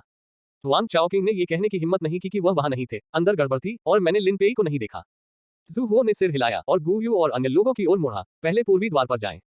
दोनों तरफ के दरवाजों से कोई हलचल नहीं हुई और खेल ने कालकोठरी को खाली करने के लिए किसी को सूचित नहीं किया। ऐसा लगता है कि लिन पेई ने कालकोठरी नहीं छोड़ी है, शेन शिन ने प्रसन्न चेहरे के साथ कहा। एक रात के आराम के बाद वह काफी बेहतर महसूस कर रही थी। यादृच्छिक कालकोठरियों को रैंक नहीं किया जाता है। इसके अलावा हम टिकट धारक नहीं है। भले ही कोई स्तर पार कर जाए, दूसरों को इसके बारे में पता नहीं चल सकता है। गु यू के पास चैनलों की एक विस्तृत श्रृंखला है और वह यादृच्छिक कालकोठरी को अच्छी तरह से समझता है, लेकिन ऐसा लगता है कि यादृच्छिक खिलाड़ियों के बीच कोई संबंध नहीं है और वे केवल स्वयं ही स्तर पार कर सकते हैं। इसलिए हम निश्चित नहीं हो सकते कि लिन पेई चली गई है या नहीं। सावधान रहें। लोगों का एक समूह पूर्वी द्वार की ओर चल पड़ा। संभावित विदेशी प्रजातियों से बचाव के लिए 6 लोगों को 2 समूहों में विभाजित किया गया और एक निश्चित दूरी रखी गई। शहर के किनारे पर बहुत सारी पुरानी कारों का ढेर लगा हुआ था। के लियांग एक उपयोगी कार खोजने के लिए आगे बढ़े। वांग चाओकिंग और शेन यी ने नियान होंगान को दफनाया। हालांकि गैस स्टेशन पूर्वी गेट के अपेक्षाकृत करीब है, फिर भी इसे एक बड़े जंगल से होकर गुजरना पड़ता है। कार का उपयोग करने से न केवल समय की बचत होती है, बल्कि यह अपेक्षाकृत सुरक्षित भी है। ये वाला ठीक है। गु यू को एक पिकअप ट्रक मिला और पाया कि आग लगाने के बाद वह काम कर रहा था। लेन को साफ करने के लिए कई लोगों ने एक साथ काम किया। के लियांग ने गाड़ी चलाई, शेन शिन ने सह पायलट को लिया और अन्य लोग कार के पीछे बैठे। इंजन की परिचित आवाज जंगल में गूंजती थी। गु यू घबराकर इधर उधर देखता था और कभी कभी कार का अचानक शोर उसे चौंका देता था। ये देखकर कि कई अन्य लोग उसे देख रहे थे, गु यू ने मुस्कुराते हुए कहा, कुछ दिनों तक यहाँ रहने के बाद मुझे ध्वनि की आदत नहीं है और मुझे डर है कि तेज ध्वनि विदेशी प्रजातियों को आकर्षित करेगी। अगर अभी भी शहर में विदेशी प्रजातियां घूम रही होती तो वे बाहर आने के लिए अब तक इंतजार नहीं करती। शेन यी ने उसे सांत्वना दी। मुझे डर है कि लिन पेई विदेशी प्रजातियों को छोड़ देगी, गु यू ने कहा। उसकी हिम्मत नहीं हुई। के लियांग ने कार के दरवाजे के बाहर एक हाथ रखा और मजाकिया ढंग से कहा, जब तक उसे हमसे बचना है, वह विदेशी प्रजातियों को छोड़ने की हिम्मत नहीं करेगा। विदेशी प्रजातियों को गर्म करने के लिए अकेले लड़ना पर्याप्त नहीं है। ऊपर कार तेजी से टूटी हुई बस के पास से गुजरी और बाढ़ के गेट पर पहुंच गई। कई लोग एक के बाद एक नीचे कूदे और शेन शिन ने ऊंची दीवार की ओर देखा। कोई फर्क नहीं पड़ता कि मैं इसे कितनी बार देखता हूं, मुझे अद्भुत लगता है। जू हुओ दरवाजे के सामने चला गया और 5 मीटर दूर खड़ा हो गया। चमकदार लाल तलवार गहरी लाल रोशनी के साथ नीचे गिरी। ब्लेड से एक पारभासी आयताकार कटी हुई सतह उभरी, लेकिन दरवाजे को छूते ही धूल की तरह बिखर गई। गु यू तेजी से उस जगह को सहलाने के लिए दौड़ा जहां उसने काटा था, और निराश होकर कहा, कोई निशान भी नहीं बचा था। अन्य स्थानों पर प्रयास करें। जू हुओ ने दरवाजे के अलावा अन्य स्थानों पर भी प्रयास किया, और यहां तक कि अपनी तलवार से सिर पर वार भी किया। लगातार कई वार के बाद दरवाजे की दीवार पर केवल बिल्ली की खरोंच जैसी खरोंचें ही बची थी। बाकी लोगों ने कुछ देर तक दीवार को थपथपाया, लेकिन उन्हें गुप्त दरवाजे या छुपी गुफा जैसा कुछ नहीं मिला। ऐसा लगता है कि मुझे इसे खोजने के लिए शहर वापस जाना होगा। जू हुओ को इसकी उम्मीद थी, वह उतना निराश नहीं था जितना दूसरों को लग रहा था। चलो पहले मास्टर निसाई के निवास पर चलते हैं। कार शहर की ओर वापस चली गई, और जैसा कि वांग चाओकिंग ने कहा, मास्टर निसाई का निवास गंदगी में बदल गया। वह वास्तव में कुछ ढूंढ रहा है। एक सहारा के लिए ये सब करना असंभव है। क्या ऐसा हो सकता है कि सचमुच ऐसी ही कोई चाबी हो, या यहाँ दरवाजा खोलने की व्यवस्था है? अलग से खोजें, जू हुओ ने कहा। उसे सुपर प्रॉप्स की व्यापक समझ नहीं है, और वह नहीं जानता कि लिन पेई के पास क्या जानकारी है। यह अनिश्चित है कि उसने सुपर प्रॉप्स के लिए जोखिम उठाया या कालकोठरी छोड़ने का, लेकिन वह यहाँ इतना दृढ़ है कि वह निश्चित रूप से उनके पास वापस आएगा। कई लोगों ने बार बार कमरे के हर कोने को पार किया और खोजा, लेकिन कोई तंत्र, गुप्त मार्ग, दरवाजा खोलने या चाबी जैसी कोई चीज नहीं मिली। ये सचमुच अजीब है कि घर में एक भी चाबी के बिना इतने सारे दरवाजे हैं। गु यू ने शिकायत की, क्या ये शहर रात में बंद नहीं होता?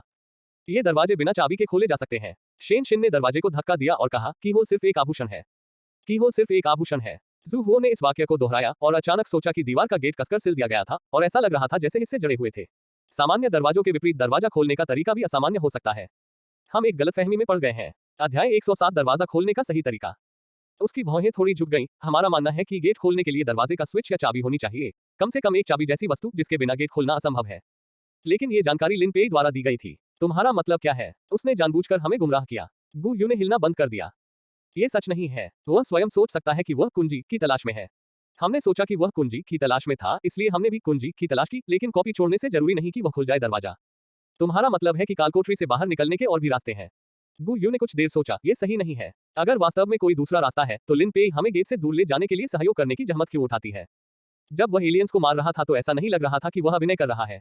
शेन यी ने भी कहा। जू हुआदाओ, लिन पेई ने अज्ञात चैनलों के माध्यम से शहर छोड़ने का तरीका सीखा, लेकिन उनका तरीका सही नहीं हो सकता है। उपस्थित कुछ लोग एक पल के लिए अचंभित हो गए, और फिर शेन यी ने अपना सिर थपथपाया। ये सही है। हम सभी ने सोचा कि उसे पता होना चाहिए कि कैसे बाहर निकलना है, और हम उससे आगे निकलना चाहते थे, लेकिन हम ऐसा भी नहीं कर पाए इस बारे में सोचे कि क्या उसने कोई गलती की है।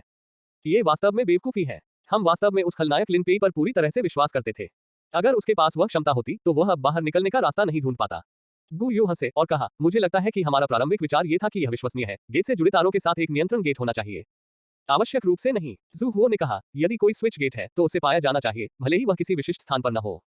यद्यपि शहर बंद है, लोग शहर के अंदर और बाहर आ जा रहे हैं, इसलिए गेट को अत्यधिक गुप्त बनाना अनावश्यक है। कहीं भी चाबी नहीं मिल रही, शायद इसलिए क्योंकि यहाँ के कमरों की तरह दरवाजे में चाबी ही नहीं है।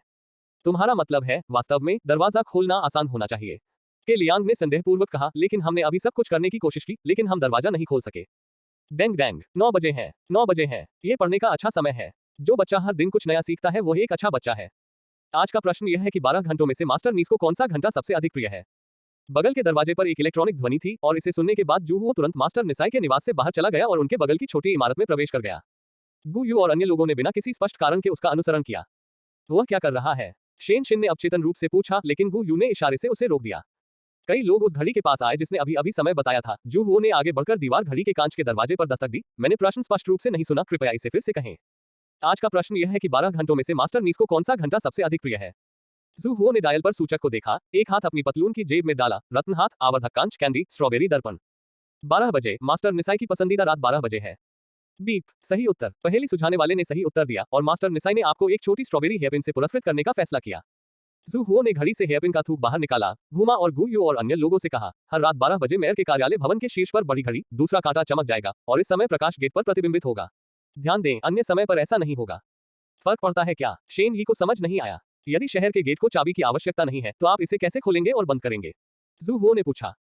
जमीन का पिंजरा। शेन शिन की प्रेरणा थी, ये गेट के माध्यम से स्वचालित रूप से खोला और बंद किया जाता है, और किसी को इसे नियंत्रित करने की आवश्यकता नहीं है। समय आने पर यह स्वचालित रूप से दरवाजा बंद और खोल देगा। शहर का गेट भी इसी पर आधारित है, ये सिद्धांत। ये सही है। जू हुओ ने सिर हिलाया। दरवाजा लोगों द्वारा नियंत्रित नहीं किया जा सकता है, और स्वचालित रूप से खुलने और बंद होने का समय होना चाहिए। रात के मध्य में 12 बजे एक विशेष समय है, और दरवाजा खुल सकता है इस समय। तो हमें बस गेट के सामने रात के 12 बजे तक इंतजार करना होगा। गु यू को विश्वास नहीं हो रहा था कि यह इतना आसान था। समय समय पर इसे आजमाएं, और परिणाम 24 घंटों के भीतर उपलब्ध होगा। यदि अनुमान गलत है, तो हम अन्य तरीकों के बारे में सोचेंगे। जू हुओ ने कहा। उनका संयम एक आश्वासन की गोली की तरह है, जो गु यू और के लियांग को बहुत आत्मविश्वास देता है। तो फिर हमें कौन सा दरवाजा चुनना चाहिए? वांग चाओक्विंग ने खिलखिलाती मुस्कान के साथ पूछा, लॉट बनाने के बारे में क्या ख्याल है? दोनों द्वार सामान्य ज्ञान में समान होने चाहिए। जू हुओ ने कहा, लेकिन हमने कई बार पूर्वी गेट का प्रयास किया है, इसलिए हम कुछ समय निकाल सकते हैं और पहले पूर्वी गेट पर जा सकते हैं। ये ठीक है, पूर्वी गेट पर जाओ। लिन पेई के बारे में चिंता मत करो, शेन शिन ने झिझकते हुए पूछा। शहर इतना बड़ा है, उसे कहाँ ढूंढना है? किसी को ढूंढने में ऊर्जा बर्बाद करने से बेहतर है कि जल्दी निकलने का रास्ता खोजा जाए। शेन यी ने कहा, हमें बस सावधान रहने की जरूरत है। पिकअप ट्रक फिर से सड़क पर था, लेकिन इस बार जब वह आया था तब से यह अलग था। हर किसी के चेहरे पर बहुत अधिक आराम था और गू यू भी गुनगुना रहा था। क्या आप फिल्म स्टार नहीं हैं? आप गा भी सकते हैं? शेन यी ने मुस्कुराते हुए पूछा।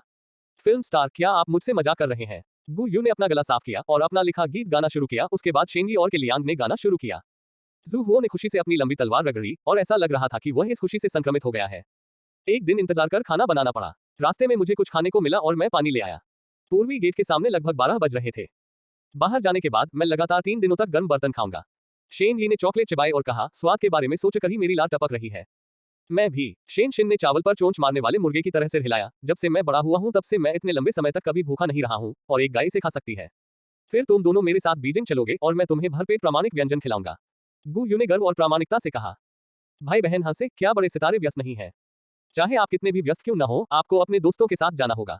गू यू ने जू हुओ पर नजर डाली। यदि आप आते हैं तो मैं निश्चित रूप से आपके साथ व्यक्तिगत रूप से आऊंगा और निवास के लिए सब कुछ व्यवस्थित किया जाएगा, इसलिए आपको पैसे के बारे में चिंता करने की जरूरत नहीं है। उसे शराब पीने की कोई परवाह नहीं थी, इसलिए शेन शिन ने अपने भाई की बाह थपथपाई और हंसा। शेन यी और किलियांग ने जू हुओ की किस्मत से ईर्ष्या की। पूर्व ने पूछा, भाई जू, हम सभी बाहर जाने के बाद बीजिंग जाने की योजना बना रहे हैं, आप क्यों नहीं जाते? फिलहाल मेरी कोई योजना नहीं है। जू हुओ ने धीरे धीरे बिस्कुट खाना खत्म कर दिया और ये देखकर कि गू यू ने चॉकलेट पिघला दी है और इसे खाने से इनकार कर दिया है, उसने अपना हाथ बढ़ाया और कहा, मैं और नहीं खा सकता। गू यू ने अपनी उंगलियों से उसकी हथेली पर जोर से थप्पड़ मारा, अपना पैर हिलाया और उसे अपनी ओर पीट कर ली और चॉकलेट उसके मुंह में भर दी। मैं नहीं जानता कि जब मैं धन्य हूं तो कैसे धन्य होऊंगा। वांग चाओकिंग ने अपने होठों को बगल में थपथपाया और फिर गू यू की ओर झुकते हुए कहा, मिस गू, क्या आपको लगता है कि मेरा कोई भविष्य है? गू यू ने पीछे मुड़कर उसकी ओर देखा और उसे लगा कि वह एक प्लास्टिक का पौधा है। उनकी विशेषताओं की छाया फिलहाल कमजोर है, लेकिन उनमें अपार संभावनाएं हैं। वह बोलने ही वाली थी, तभी जू हुओ ने अचानक वांग चाओकिंग के कंधे पर अपना हाथ रखा और मुस्कुराते हुए कहा, मेरे पीछे आओ। वांग चाओकिंग ने अपनी भौहें और आंखें झुका ली। भाई, छोटी जगह में पैसा नहीं है। भाई, मैं बहुत सारा पैसा कमाना चाहता हूँ। चिंता मत करो, मैं तुम्हें बाद में ढेर सारा पैसा कमाने की जगह से परिचित कराऊंगा। जू हुओ ने थपथपाया। वांग चाओकिंग ने बोलने की हिम्मत नहीं की और अपनी आंखों से गू यू को देखा, लेकिन पाया कि उसने उस छोटी सी रुचि को दूर कर दिया था और उसके चेहरे को बदलने की उम्मीद तुरंत खत्म हो गई थी और वह मूल स्थिति में वापस चला गया और नहीं किया कदम। जल्द ही अंधेरा हो गया और कुछ लोगों ने कुछ सूखी शाखाएं उठाई और आग जलाने के लिए वापस आए और फिर टॉर्च बंद कर दी। रात 11 बजे के बाद तक इंतजार किया। लगभग 12 बज गए हैं कि लियांग ने घबरा कर निगल लिया। जू हुओ की घड़ी बड़ी घड़ी के समय के साथ समन्वयित थी। जब दूसरा 12 पर पहुंचा तो उसने दाएं बाएं सिर हिलाया और के लियांग और गू यू के साथ दरवाजे को धक्का देने के लिए आगे बढ़ा। उन्होंने बहुत कोशिश की, लेकिन उन्हें उम्मीद नहीं थी कि इस समय दरवाजा पहले से बिल्कुल अलग होगा। इसे हल्के स्पर्श से दबाया गया और फिर धीरे धीरे ऊपर उठाया गया। दरवाजा खुला है। पूंजी के लेखक हाहा ने भी 200,000 से अधिक शब्द लिखे हैं। मुझे नहीं पता कि कितने पाठक इसे पढ़ रहे हैं। ये पहली तारीख को अलमारियों पर होगा। मुझे आशा है कि जो पाठक इसे पढ़ रहे हैं उनके पास पैसा कमाने के लिए पैसा होगा और जिनके पास व्यक्तिगत स्थान रखने के लिए पैसे नहीं है। खैर, मुझे लगता है कि इस वाक्य में मैंने जो कहा उस पर मुझे कोई भरोसा नहीं है और मुझे नहीं पता कि किसी ने सदस्यता ली है या नहीं।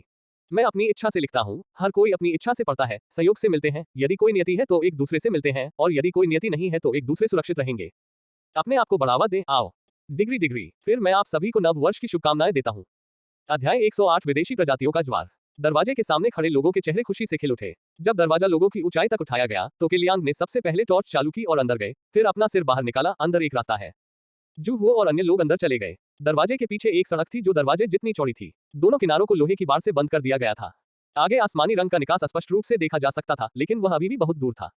जू हुओ ने टॉर्च उठाए और दरवाजे के पीछे देखा तो पाया कि लिफ्ट के दरवाजे के दोनों तरफ एक चरखी है। जब जंजीर हिलेगी तो दरवाजा स्वाभाविक रूप से ऊपर उठ जाएगा। गेट के बगल में एक स्टील फ्रेम सस्पेंशन ब्रिज भी है जो जमीन पर सड़क के समानांतर है और दोनों तरफ बाड़ के बीच भी बना हुआ है। इसके आगे क्या है? शेन शिन किनारे की ओर चला गया और कठोर दृष्टि से देखा। जब रोशनी अंदर आई तो उसने घास देखी, वहां कोई नहीं था और दोनों तरफ घास भरी हुई थी। आप इसे क्यों रोकना चाहते हैं? शेन यी ने अजीब तरीके से पूछा। मुझे लगा कि दरवाजा शहर के बाहर खुलता है, लेकिन बीच में इतना चौड़ा रास्ता है। प्रवेश करने के बाद गेम ने आपको लेवल साफ करने के लिए सूचित नहीं किया। क्या इसका मतलब यह है कि हमारे पास है बाहर जाने के लिए?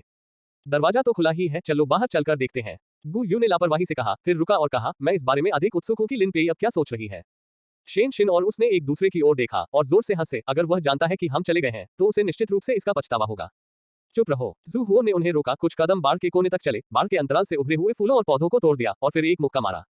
आपको क्या मिला? गु यू झुक गया और उसने घास के पीछे एक फटा हुआ छेद देखा जिसे उसने एक तरफ धकेल दिया। तार का किनारा जोर से टूट गया था। यह मानव निर्मित नहीं बल्कि जानवर जैसा लग रहा था। दोनों ने एक दूसरे की ओर देखा और गु यू ने तुरंत अपनी आवाज धीमी की और कहा, जाओ, जल्दी करो, दरवाजे में विदेशी प्रजातियां हो सकती हैं, उन्हें यहाँ मत लुभाओ। शेन शिन और अन्य लोग तुरंत घबरा गए, बात करना बंद कर दिया और तेज गति से सामने के दरवाजे की ओर भागे। हालांकि इस समय पीछे से हवा में टूटने की हल्की सी आवाज आई, जिसके बाद एक गड़गड़ाहट हुई और एक उड़ता हुआ तीर सिर के ऊपर सस्पेंशन ब्रिज पर लटका दिया गया और एक व्यक्ति को लंबी रस्सी से खींच लिया गया। तीर की पूंछ और एक धमाके के साथ सस्पेंशन ब्रिज पर कदम रखा। किसी भारी वस्तु के लोहे की पतली प्लेट से टकराने से उत्पन्न ध्वनि तरंग संकरी और बंद जगह में कल्पना से कहीं अधिक दूर तक जाती है, ठीक उसी तरह जैसे पत्थर से निकली तरंगे परत दर परत दूर होती जाती हैं और प्रतिक्रिया ध्वनि में थोड़ी अधिक हलचल होती है। सस्पेंशन ब्रिज पर लोगों को देखने में अनिच्छुक जू हुओ बिना पीछे देखे आगे बढ़ी, भागो। जमीन पर खड़े कुछ लोग भाग गए, दौड़ते समय दोनों तरफ देख रहे थे और अचानक खाली घास में हर जगह घने रूप से भरे हुए परावर्तक चमकीले धब्बों की एक जोड़ी दिखाई दी। क्या शेन यी की पीठ पर था, टॉर्च को चमकाने के लिए वातानुकूलित पलटा, लेकिन वह नहीं चाहता था कि यह सिर्फ एक पल के लिए हो, जैसे कि प्रकाश से उत्तेजित विदेशी प्रजाति अचानक घास से बाहर कूद गई और बाढ़ से टकरा गई। महीन जालीदार लोहे की बाढ़ का आकार खराब हो गया, विदेशी प्रजातियों की आंखें बाहर निकल आईं, दांत लोहे के तार को बुरी तरह से कुतरने लगे और तेज दांतों से भरी जीभ मुंह से बाहर निकली, बदबूदार लार के साथ मूर्ति और आगे की ओर फैली हुई थी तरल पदार्थ चारों ओर घूम रहा है। कुछ मीटर दूर होने के बावजूद शेन शिन डर के मारे चिल्लाया। उसने सोचा कि बिना आंखों वाली विदेशी प्रजातियां काफी डरावनी लगती हैं, लेकिन उसे यह उम्मीद नहीं थी कि आंखों वाली विदेशी प्रजातियां इतनी डरावनी होंगी। उन्हें मत देखो, शेन यी ने गहरी आवाज में कहा, सामने देखो। शेन शिन ने आगे देखने का साहस जुटाया, लेकिन इस समय अधिक से अधिक विदेशी प्रजातियां उभरकर सामने आईं। उन्हें एक साथ ढेर कर दिया गया और पलक झपकते ही दोनों तरफ की बाढ़ को ढक दिया गया। वे दहाड़ते, चिल्लाते, कांपते और काटते थे। सभी की निगाहें सड़क के बीच में मौजूद चंद लोगों पर टिकी है। लोहे की बाढ़ अधिक समय तक नहीं टिकेगी, जल्दी करो। जू हुओ, जिसने पहले ही उनमें से एक बड़ा हिस्सा फेंक दिया था, पीछे मुड़ा और चिल्लाया। गु यू और पीछे के अन्य लोग पहले से ही बेतहाशा भाग रहे थे, लेकिन जैसे जैसे अधिक से अधिक विदेशी प्रजातियां सामने आईं, लोहे की बाढ़ पहले से ही ढह रही थी और सामने का निकास पहुंच से बाहर लग रहा था। अरे, सामने लोहे की बाढ़ में एक छेद था। जू हुओ अचानक रुक गया, ये देखकर कि छेद 3 या 4 विदेशी प्रजातियों के आंसू के नीचे बड़ा होता जा रहा था। वह 2 कदम पीछे चला गया और पीछे मुड़ा, वापस जाओ। जैसे ही वह चिल्लाया, बाढ़ जो उनसे केवल कुछ मीटर की दूरी पर थी, पूरी तरह से टूट गई और खड़ी विदेशी प्रजातियां खिलाड़ियों के उठने से पहले ही उनकी ओर दौड़ने लगी। आह! वांग चाओकिंग चिल्लाया, मरो, मरो, मरो, हम बर्बाद हो गए। वापस जाओ, पहले वापस जाओ। गु यू जोर से चिल्लाया, लेकिन सामने से शेन शिन की कांपती आवाज आई, इस तरफ भी निकल आया। कई लोगों ने ऊपर देखा और पाया कि यह वही छेद था जिसे जू हुओ ने अभी खोजा था। इसमें 3 एलियन प्रजातियां फंसी हुई थीं और बाहर निकलने के लिए संघर्ष कर रही थीं। मुझे डर है कि इससे पहले कि वे सुरक्षित रूप से दरवाजे तक पहुंचे, विदेशी प्रजातियां फिर से बाहर आ जाएंगी। ऊपर जाना। जू हुओ अपने हाथ में एवरीवेयर स्ट्रिंग्स के साथ जमीन से उठा और गु यू को पकड़ लिया जो पास में था।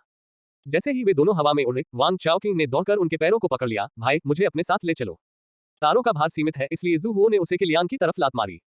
केलियांग की खासियत उनकी कूदने की क्षमता है। 7-8 मीटर ऊंचे सस्पेंशन ब्रिज पर कूदना कोई समस्या नहीं है। उन्होंने मूल रूप से घायल शेन शिन को ले जाने की योजना बनाई थी, लेकिन स्थिति अत्यावश्यक थी।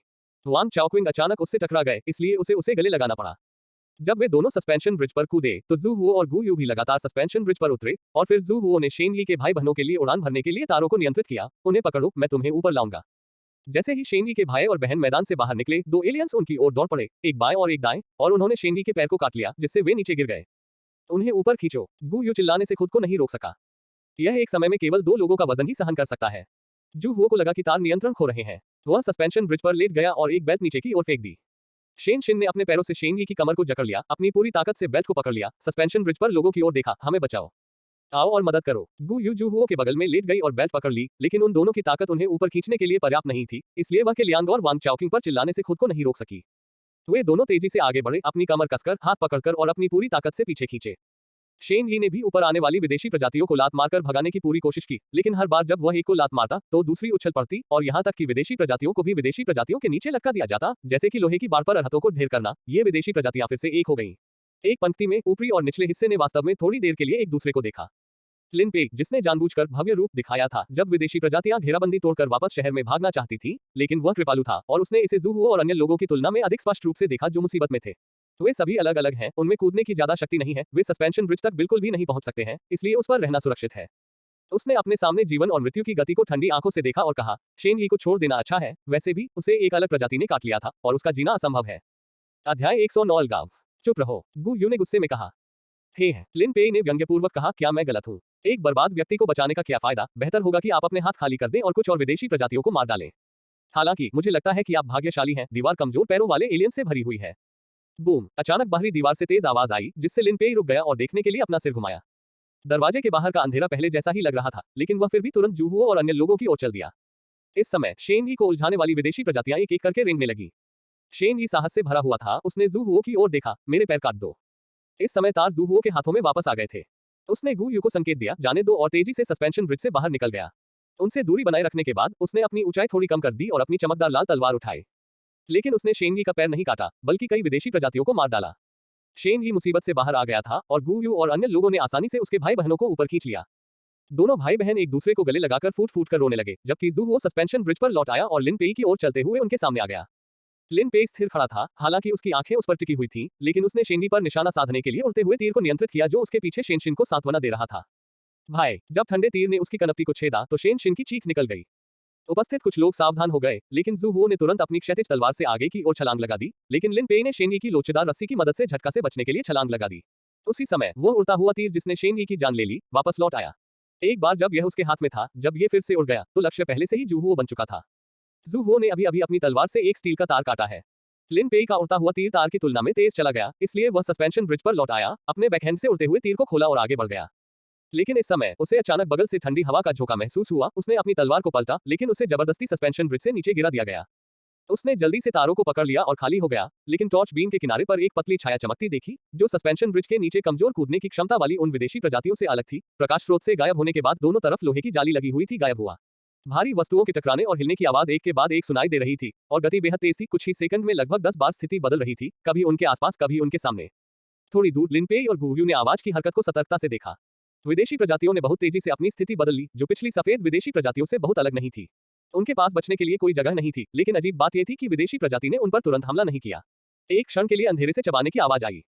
यह अपनी ही तरह का भोजन कर रहा है। के लियांग ने अविश्वास से कहा, क्या यह एक ही तरह का अंतर नहीं बता सकता? चाहे इसे अलग किया जा सके या नहीं, ये हमारा मौका है। गू यू ने शेन शिन को ऊपर खींच लिया और भागना चाहता था, लेकिन इस समय पतला एलियन अचानक उनकी ओर दौड़ पड़ा। बूम! के लियांग ने उन दोनों को दौड़ाया और किनारे पर गिर गए। सफेद एलियन प्रजाति ने सस्पेंशन ब्रिज में छेद कर दिया और नीचे एलियन प्रजाति समूह में गिर गई। अनगिनत विदेशी प्रजातियां उसकी ओर दौड़ी, उसे काटने और खींचने लगी और उसे डुबो दिया। ये दोबारा सामने नहीं आएगा, गू यू ने अनिश्चितता से कहा। जू हुओ लिन पेई को बीच में रोकते हुए सस्पेंशन ब्रिज पर लौट आया। इस समय वह शहर की दिशा में आ रहा था। लिन पेई बीच में था और गू यू और अन्य लोग बाहरी दीवार के पास आ रहे थे। लिन पेई ने गू यू और अन्य लोगों की ओर देखा, फिर जू हुओ की ओर देखा और अचानक मुस्कुराया। आपको उस विदेशी प्रजाति ने खरोंच दिया था। गू यू और अन्य लोगों ने आश्चर्य से अपना सिर उठाया, केवल ये देखा कि जू हुओ के जबड़े पर एक कट था और घाव का किनारा छोटी शाखाओं की तरह छोटी नीली और काली रक्त वाहिकाओं से ढका हुआ था। लिन पेई जोर से हंसे, मुझे उम्मीद नहीं थी कि उस विदेशी प्रजाति का विष इतना मजबूत होगा और इतना छोटा घाव लोगों को संक्रमित कर सकता है। तुम्हें इस तरह देखो, तुम्हारे पास मांस काटने का भी समय नहीं था। जू हुओ की अभिव्यक्ति ठंडी थी। दुबले पतले एलियन को वहां से गुजरने में कुछ सेकंड लगे, इससे पहले कि उसे एहसास हुआ कि उसकी ठुड्डी को खरोंच दिया गया है। दर्द सामान्य घावों से अलग था, इसलिए उसने तुरंत जबड़े की हड्डी के किनारे पर मांस को काटने के लिए अपना खंजर निकाला और फिर स्व उपचार एजेंट और मारक को मुंह में डाला गया, लेकिन फिर भी इसके फैलने की गति धीमी नहीं हुई। जहर का और घाव का तेजी से ठीक होना दर्शाता है कि वह ज़ेनोजेनिक है। क्या आपको लगता है कि आप मास्टर निसाई की मदद से दरवाजा खोलकर इस कालकोटरी का इनाम जीत सकते हैं? लिन पेई ने खुशी से कहा, यह अफसोस की बात है कि जू हो, तुम्हें आज यही मरना होगा। लिन पेई, मैं तुम्हें मार डालूंगा। शेन शिन अचानक उठा और उसकी ओर दौड़ा, लेकिन 2 कदम के भीतर पतला एलियन बच गया और सस्पेंशन ब्रिज से टकरा गया। टक्कर के कारण झूला पुल हिल गया और उस पर खड़े लोगों ने तुरंत पास के तार रस्सियों को पकड़ लिया, लेकिन जू हो इस समय लिन पेई के पीछे हो गया और अपनी तलवार उसकी गर्दन के पीछे घुमा दी। लिन पेई लंबे समय से तैयार थी। उसने हमले को विफल करने के लिए उड़ते तीर को नियंत्रित किया और फिर पतले एलियन को बांधने के लिए लोचेदार रस्सी फेंकी जो अभी अभी सस्पेंशन ब्रिज पर चढ़ा था। उसने एलियन को अपनी ओर खींचा और फिर सस्पेंशन ब्रिज से नीचे छलांग लगा दी। बेशक वह सीधे सस्पेंशन ब्रिज के नीचे नहीं कूदा, बल्कि ब्रिज डेक के किनारे पर लटक गया और उसी समय प्रॉप्स वापस ले लिया। जिस विदेशी प्रजाति ने मूल रूप से गू यू और अन्य पर हमला किया था, उसे उसके स्थान से हटा दिया गया था और उसने उन जीवित प्राणियों पर अंधाधुंध हमला किया जिनका सामना उसने किया था। इसलिए जैसे ही दृष्टि बदली, उसने जू हो पर ध्यान केंद्रित किया। इस समय जू हो का जबड़ा हिल गया और उसका शरीर अनजाने में हिल गया। उसने महसूस किया कि विष उसके मस्तिष्क और शरीर को नष्ट कर रहा था। उसका खून उबल रहा था और एक अभूतपूर्व शक्ति और हिंसक आवेग उसके पूरे शरीर में भर गया था। अपनी ओर बढ़ती विदेशी प्रजाति का सामना करते हुए वह सीधे उससे टकरा गया। दोनों पक्षों के बीच आमने सामने के टकराव के तहत जू हुओ और विदेशी प्रजातियां क्रमशः पीछे हट गईं, लेकिन इससे पहले कि वे मजबूती से खड़े हो पाते, दोनों पक्ष एक ही समय में एक दूसरे की ओर दौड़ पड़े। गू यू ने देखा कि उसकी तलवार खो गई है और उसने झट से कहा, जू हुओ, अपने आप को मत छोड़ो, पहले बाहर जाओ, बीजिंग में एक मारक होना चाहिए। इस समय जू हुओ ने अनगिनत आवाजें सुनी और जो अश्रव्य आवाजें पहले सुनी गई थी, वे तुरंत कानों में वापस आ गईं और उसके दिल की धड़कन की गति भी बढ़ रही थी। फिर घूमो और भीतरी दीवार के दरवाजे की ओर भागो। उसमें मौजूद विषम जहर पहली परीक्षण ट्रेन में प्रोफेसर हान के पुराने जहर से अलग है। यदि उसे बचाने का कोई तरीका है तो वह डेसिबल शहर में होना चाहिए। लेकिन पलटते वक्त दुबले पतले एलियन ने उसे पीछे से फिर नीचे फेंक दिया। जब वह जमीन पर गिर गया तो वह तेजी से घूमा और एलियन के जबड़े को सहारा दिया और दोनों पक्ष आपस में कुश्ती करने लगे। ये देखकर गु यू मदद के लिए आगे जाना चाहता था, लेकिन लिन पेई ने उसे रोक दिया, जो सस्पेंशन ब्रिज पर लौट आया था। क्या तुमने उसे नहीं देखा? वो एक अलग प्रजाति बनने वाला है। कुछ ही दसियों सेकंड में जू हुओ पहले से ही एक पागल अभिव्यक्ति के साथ स्पष्ट हो गया था और विदेशी प्रजातियों से लड़ने का कोई रास्ता नहीं था। उसकी दर्दनाक कुरूपता की सराहना करते हुए लिन पेई ने विजयी भाव से कहा, विशेष समय, विशेष सहारा केवल उन स्थानों में छिपा हुआ है जो केवल मास्टर निसाई द्वारा पाया जा सकता है। अद्वितीय आकार, अद्वितीय स्थान, शहर छोड़ने की एकमात्र कुंजी है। यह एक नोट पहेली है जो मुझे मेयर के कार्यालय भवन में मिली। लेखक का प्रश्न, खलनायक हमेशा मरने से पहले बात क्यों करते हैं? लेखक का विचारशील उत्तर, शायद इसलिए क्योंकि महत्वाकांक्षा को मान्यता नहीं दी गई थी और उसे लंबे समय तक दबाया गया था। इसलिए जब वह खड़ा हुआ और निर्णय लिया तो पहली चीज जो वह करना चाहता था वह थी अपने गर्व और नाराजगी को बाहर निकालना और आलोचना करना। आत्मा अभिव्यक्ति की मनोवैज्ञानिक आवश्यकताओं को संतुष्ट करते समय सभ्य आत्मा के लिए उपरोक्त कोई गंभीर उत्तर नहीं है। सही उत्तर है, नायक को रक्त पुनर्प्राप्त करने के लिए कठिन समय की आवश्यकता होती है। कैरेट। अध्याय 110 पागल विकास। मूल रूप से मुझे ये पहेली मिल गई थी और मैं जल्द ही कालकोठरी से बाहर निकल सकता था, लेकिन दुर्भाग्य से मैं कितनी भी कोशिश करने के बावजूद पहेली में प्रॉप्स नहीं ढूंढ सका और अंततः आपको इसका लाभ उठाने दिया। हालांकि जो भी दरवाजा खोलेगा वह ठीक है, चूंकि यह एक सहारा है। अगर मैं तुम्हें मार भी दूं तो भी वह चीज मेरी ही रहेगी। जिंदगी मौत से भी बदतर है, अगर तुम ऐसे जियोगे तो मैं तुम्हें एक सवारी दूंगा। जैसे ही शब्द गिरे, उड़ता हुआ तीर एक ऊंचे स्थान से नीचे गिरा और जू हुओ के सिर को सीधा ले गया। ध्यान से, गु यू ने कहा। जू हुओ, जिसने मूल रूप से सस्पेंशन ब्रिज पर घायल विदेशी प्रजाति को पकड़ रखा था, अचानक पलट गया और उसे अपने सामने रोक लिया। मेटाकार्पल हड्डी में विदेशी लाश को लात मारते हुए और ऊपर कूदते हुए जू हुओ ने अपनी हथेली से तीर निकाला, उसे सीधे सामने लिन पेई पर फेंकने में मदद करने के लिए अपनी बांह घुमाई और जब तीर उड़ गया तो उसने खुद आश्चर्यजनक गति से पीछा किया। लिन पेई ने भौहें चढ़ा ली और पीछे हट गई। जैसे ही उसने इसके बारे में सोचा, उड़ता हुआ तीर घूम गया और जू हुओ पर फिर से हमला कर दिया। लेकिन इस बार जू हुओ ने चमकदार लाल तलवार उठाई और जब उसने उड़ते हुए तीर को खोला तो अपने पैरों से उसकी छाती पर लात मारी, जिससे उसे कुछ मीटर पीछे हटने के लिए मजबूर होना पड़ा। आपके सामने जू हुओ रुका, लेकिन शेनशिन ने अपने पिछले हाथ से लिन पेई के पेट में वार किया और नफरत से चिल्लाया, नरक में जाओ। लिन पेई ने शेनशिन को गु यू और अन्य लोगों के पास फेंक दिया जो दर्द सहने के बाद ऊपर आ रहे थे और उड़ते हुए तीर को वापस बुलाने के लिए अपना हाथ उठाया। यहाँ कोई भी खिलाड़ी उनका प्रतिद्वंद्वी नहीं है, लेकिन अलग थलग पड़े जू हुओ जाहिर तौर पर पहले से कहीं ज्यादा मजबूत है। उसे मारकर ही वह जीवित रह सकता है। हालांकि जू हुओ, जो उसका सामना कर रहा था, उसकी आंखें उसकी पीठ के पीछे थी, वह घूम गया और हवा में फिसल गया और उड़ता हुआ तीर जो पहले से ही हाथ में था, 2 टुकड़ों में कट गया। डिंग डिंग, उड़ते हुए तीर के टुकड़े नीचे गिरे, सस्पेंशन ब्रिज की लोहे की प्लेट से टकराए और फिर नीचे विषम समूह में गिरे, जिससे नीचे की विषम प्रजातियां फिर से उबलने लगी। जब कुछ विषम प्रजातियां सस्पेंशन ब्रिज तक नहीं पहुंच सकी तो उन्होंने बाढ़ पर चढ़ना शुरू कर दिया। पुल पर कूदो, चलो चले। ये देखकर के लियांग ने गु यू और शेनशिन को आगे बढ़ने के लिए खींच लिया और गु यू से कहा, हम कुछ नहीं कर सकते, जीवन सबसे महत्वपूर्ण चीज है। गु यू ने जू हुओ की ओर देखा जो लिन पेई का सामना कर रहा था और गति बढ़ाने के लिए अपने दांत पीस लिए। हालांकि सस्पेंशन ब्रिज के दोनों किनारे कुछ मीटर की दूरी पर है, फिर भी एलियन प्रजाति का इस तरह का व्यवहार चौंकाने वाला है। हालांकि वे वृत्ति से प्रेरित होते हैं, लेकिन संख्या इतनी बड़ी है कि यह गारंटी देना मुश्किल है कि कोई भी ऐसा नहीं होगा जिसके पास एक निश्चित मात्रा में ज्ञान हो। गु यू और अन्य लोगों की आकृतियां लगभग दृष्टि से ओझल थी। यह महसूस करते हुए कि वह अब जू हुओ के साथ नहीं उलझ सकता, लिन पेई ने अपने पेट में खंजर निकाला, स्टील के तार को बांधने के लिए लोचेदार रस्सी को बाहर फेंक दिया और उसे खाली कर दिया। फिर स्व उपचार औषधि की एक बोतल ली और बेतरतीब ढंग से उसे डाल दिया उसका मुंह। गिरना। हालांकि जू हुओ के पैर फट गए और जैसे ही उसने अवतल स्टील प्लेट पर कदम रखा, उसने अपनी ताकत उधार ली और अपना टखना पकड़ लिया। उसके हाथ की तलवार गिर गई, जू हुओ का आधा चेहरा काला पड़ गया और उसके होंठ और दांत सड़ गए। उसने अपना मुंह खोला और लिन पेई की पिंडली को काट लिया।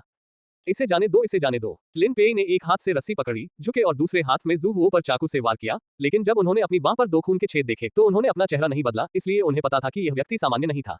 घबराहट में वह चिल्लाया, एलियंस लोगों को खा सकते हैं, क्या तुम अभी भी इंसान हो? जू हुओ अचानक बेहोश हो गया और लिन पेई ने मौका पाकर उसे लात मार दी। जू हुओ, जो सस्पेंशन ब्रिज पर वापस गिर गया, ने अपना चेहरा घुमा लिया। तर्कसंगतता और पागलपन के बीच झूलने के बाद उसने लिन पेई को मारना छोड़ दिया और डेसिबल टाउन में वापस आ गया। जैसे ही वह दीवार के गेट से बाहर निकला, अचानक पुली की लोहे की चेन टूट गई और लटका हुआ गेट गिरने लगा। गेट के अंदर लिन पेई ने डेसिबल शहर में विदेशी प्रजातियों को आते हुए देखा और चिल्लाया, जू हुओ, डेसिबल शहर में वो कियूई के साथ मरो। जू हुओ नहीं रुका, कार स्टार्ट करने के लिए तेजी से पिकअप ट्रक की ड्राइवर सीट पर कूद गया, खिड़की पर दिखाई देने वाली विदेशी प्रजाति को लात मारी और एक्सीलेटर पर कदम रखा। ट्रक आगे बढ़ गया, लेकिन अभी भी बहुत सारे एलियंस ट्रक में कूद रहे थे। उसने स्ट्रेचिंग सीट के पीछे से एलियंस को फेंकने के लिए स्टीयरिंग व्हील घुमाया। उसने धमाके की आवाज सुनी और दीवार की ओर देखा, जमीन पर गिरी टॉर्च गेट पर चमकने लगी और टिमटिमाती रोशनी और छाया में नीचे उतरते गेट के नीचे से लगातार विदेशी प्रजातियां भाग रही थी। उनमें से कई पुरुषों और महिलाओं दोनों के शरीर पर अभी भी कपड़े थे। जू हुओ को अचानक समझ में आया कि गेम बैकग्राउंड के अंत में ये कहने का क्या मतलब है कि शोक व्यक्त करने वाले मेहमानों पर सुरक्षा गार्डों और निवासियों द्वारा बेतहाशा जवाबी कार्रवाई की गई। डेसिबल के छोटे से शहर में विदेशी प्रजातियों द्वारा घायल किए गए सभी लोगों को अंततः अलग कर दिया गया और न तो मानव और न ही भूत राक्षसों में बदल दिया गया, लेकिन इन राक्षसों को मारा नहीं गया, बल्कि गेट की दीवार में बंद कर दिया गया। शायद प्रयोग के लिए, शायद ये जानबूझकर किया गया था। वैसे भी पूर्वी गेट शहर से बाहर निकलने का रास्ता नहीं है, बल्कि एक ऊपरी जाल है। मास्टर निसाई की मृत्यु के बाद शहर का प्रभारी व्यक्ति चला गया। यदि पूर्वी द्वार खोला जाता है तो यह अनिवार्य रूप से नरसंहार का कारण बनेगा और विशाल द्वार की दीवार के पीछे बहुत सारी विदेशी प्रजातियां छिपी हुई हैं। शहर उन सभी को मारने में समय बर्बाद करने से बेहतर है कि उन्हें मौके पर ही बंद कर दिया जाए। इससे पहले कि वह थोड़ा अजीब था, शहर में केवल 4 विदेशी प्रजातियां थीं और उन्हें मारना मुश्किल नहीं था, लेकिन शहर के निवासियों ने स्थानांतरित होने का फैसला किया और इन कुछ विदेशी प्रजातियों को यही रहने दिया, इसलिए असली कारण यहाँ था। कस्बे में मास्टर निसाई की कोई कब्र नहीं है और उनका निवास पहले भी बरकरार था। इसमें देखा जा सकता है कि कोई उनके शव को उठाकर ले गया है। वह उसका शव क्यों ले गया? कई जिम्मेदारियां हैं। वह छोटा जेनोमोर्फ मास्टर निसाई की पोती हो सकता है, लेकिन ये स्पष्ट रूप से अन्य जेनोमोर्फ से अधिक मजबूत है। क्या ये व्यक्तिगत अंतर है या किसी प्रयोग का परिणाम है? मास्टर निसाई ने अपनी पोती को बचाने के लिए कई तरीके अपनाए होंगे। हो सकता है कि उसने दूसरों और स्वयं के साथ प्रयोग किया हो। यदि उसे वास्तव में पूर्ण विकास की विधि मिल जाती, तो क्या वह इसे स्वयं पर आजमाता? वह नहीं चाहता कि स्टार कंपनी के लोगों को इस पद्धति के बारे में पता चले। क्या इसका मतलब यह है कि यह पद्धति अभी भी छोटे शहर में छिपी हुई है? जू हुओ हिल गया। रियरव्यू मिरर में उसके चेहरे पर काली और नीली रक्त वाहिकाएं दाहिनी ओर फैल रही थी। नियंत्रण से बाहर, उसने खिड़की में फंसी एक अजीब प्रजाति को पकड़ लिया और उस पर भौंकने लगा और एक हाथ से उसकी गर्दन तोड़ दी। कार से जुड़ी एक और लात ने उसे एक साथ बाहर निकाल दिया।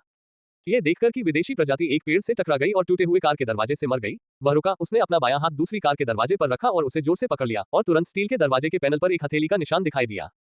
पागल विकास। चाहे वह सुनना, दृष्टि, शक्ति, गति या सोच हो, जू हुओ के बारे में सब कुछ थोड़े समय में पागलपन से विकसित हुआ है। प्राणियों की शिकार प्रवृत्ति उसे उसके पागलपनपूर्ण विकास के दौरान ऊर्जा के लिए और अधिक उत्सुक बनाती है, और यह प्रवृत्ति और शिकार क्षमता उसे पूरी तरह से एक अमानवीय राक्षस में बदल देगी। अपने चेहरे पर मुक्का मारते हुए, जू हुओ ने बाहर जाकर विदेशी प्रजातियों को काटने की इच्छा को दबा दिया, गैस पैडल पर नीचे तक कदम रखा और विदेशी प्रजातियों के साथ एक के बाद एक ट्रक पर चढ़ते हुए शहर में भाग गया। गैस स्टेशन तुरंत दृष्टि के क्षेत्र में दिखाई दिया और वह लोगों और कार से टकरा गया। जब कार का अगला हिस्सा दुर्घटनाग्रस्त हो गया, तो उसने बड़ी ताकत से जड़त्वीय आगे के थ्रो का प्रतिकार किया और अपने पैरों से गैस स्टेशन की छत के स्टील फ्रेम को पकड़कर सामने की खिड़की से बाहर कूद गया। ऊपर एक बड़ा सा छेद कर दिया गया और हवा में उड़ने के लिए तारों को पकड़कर लाइटर जला दिया गया। Thanks for listening.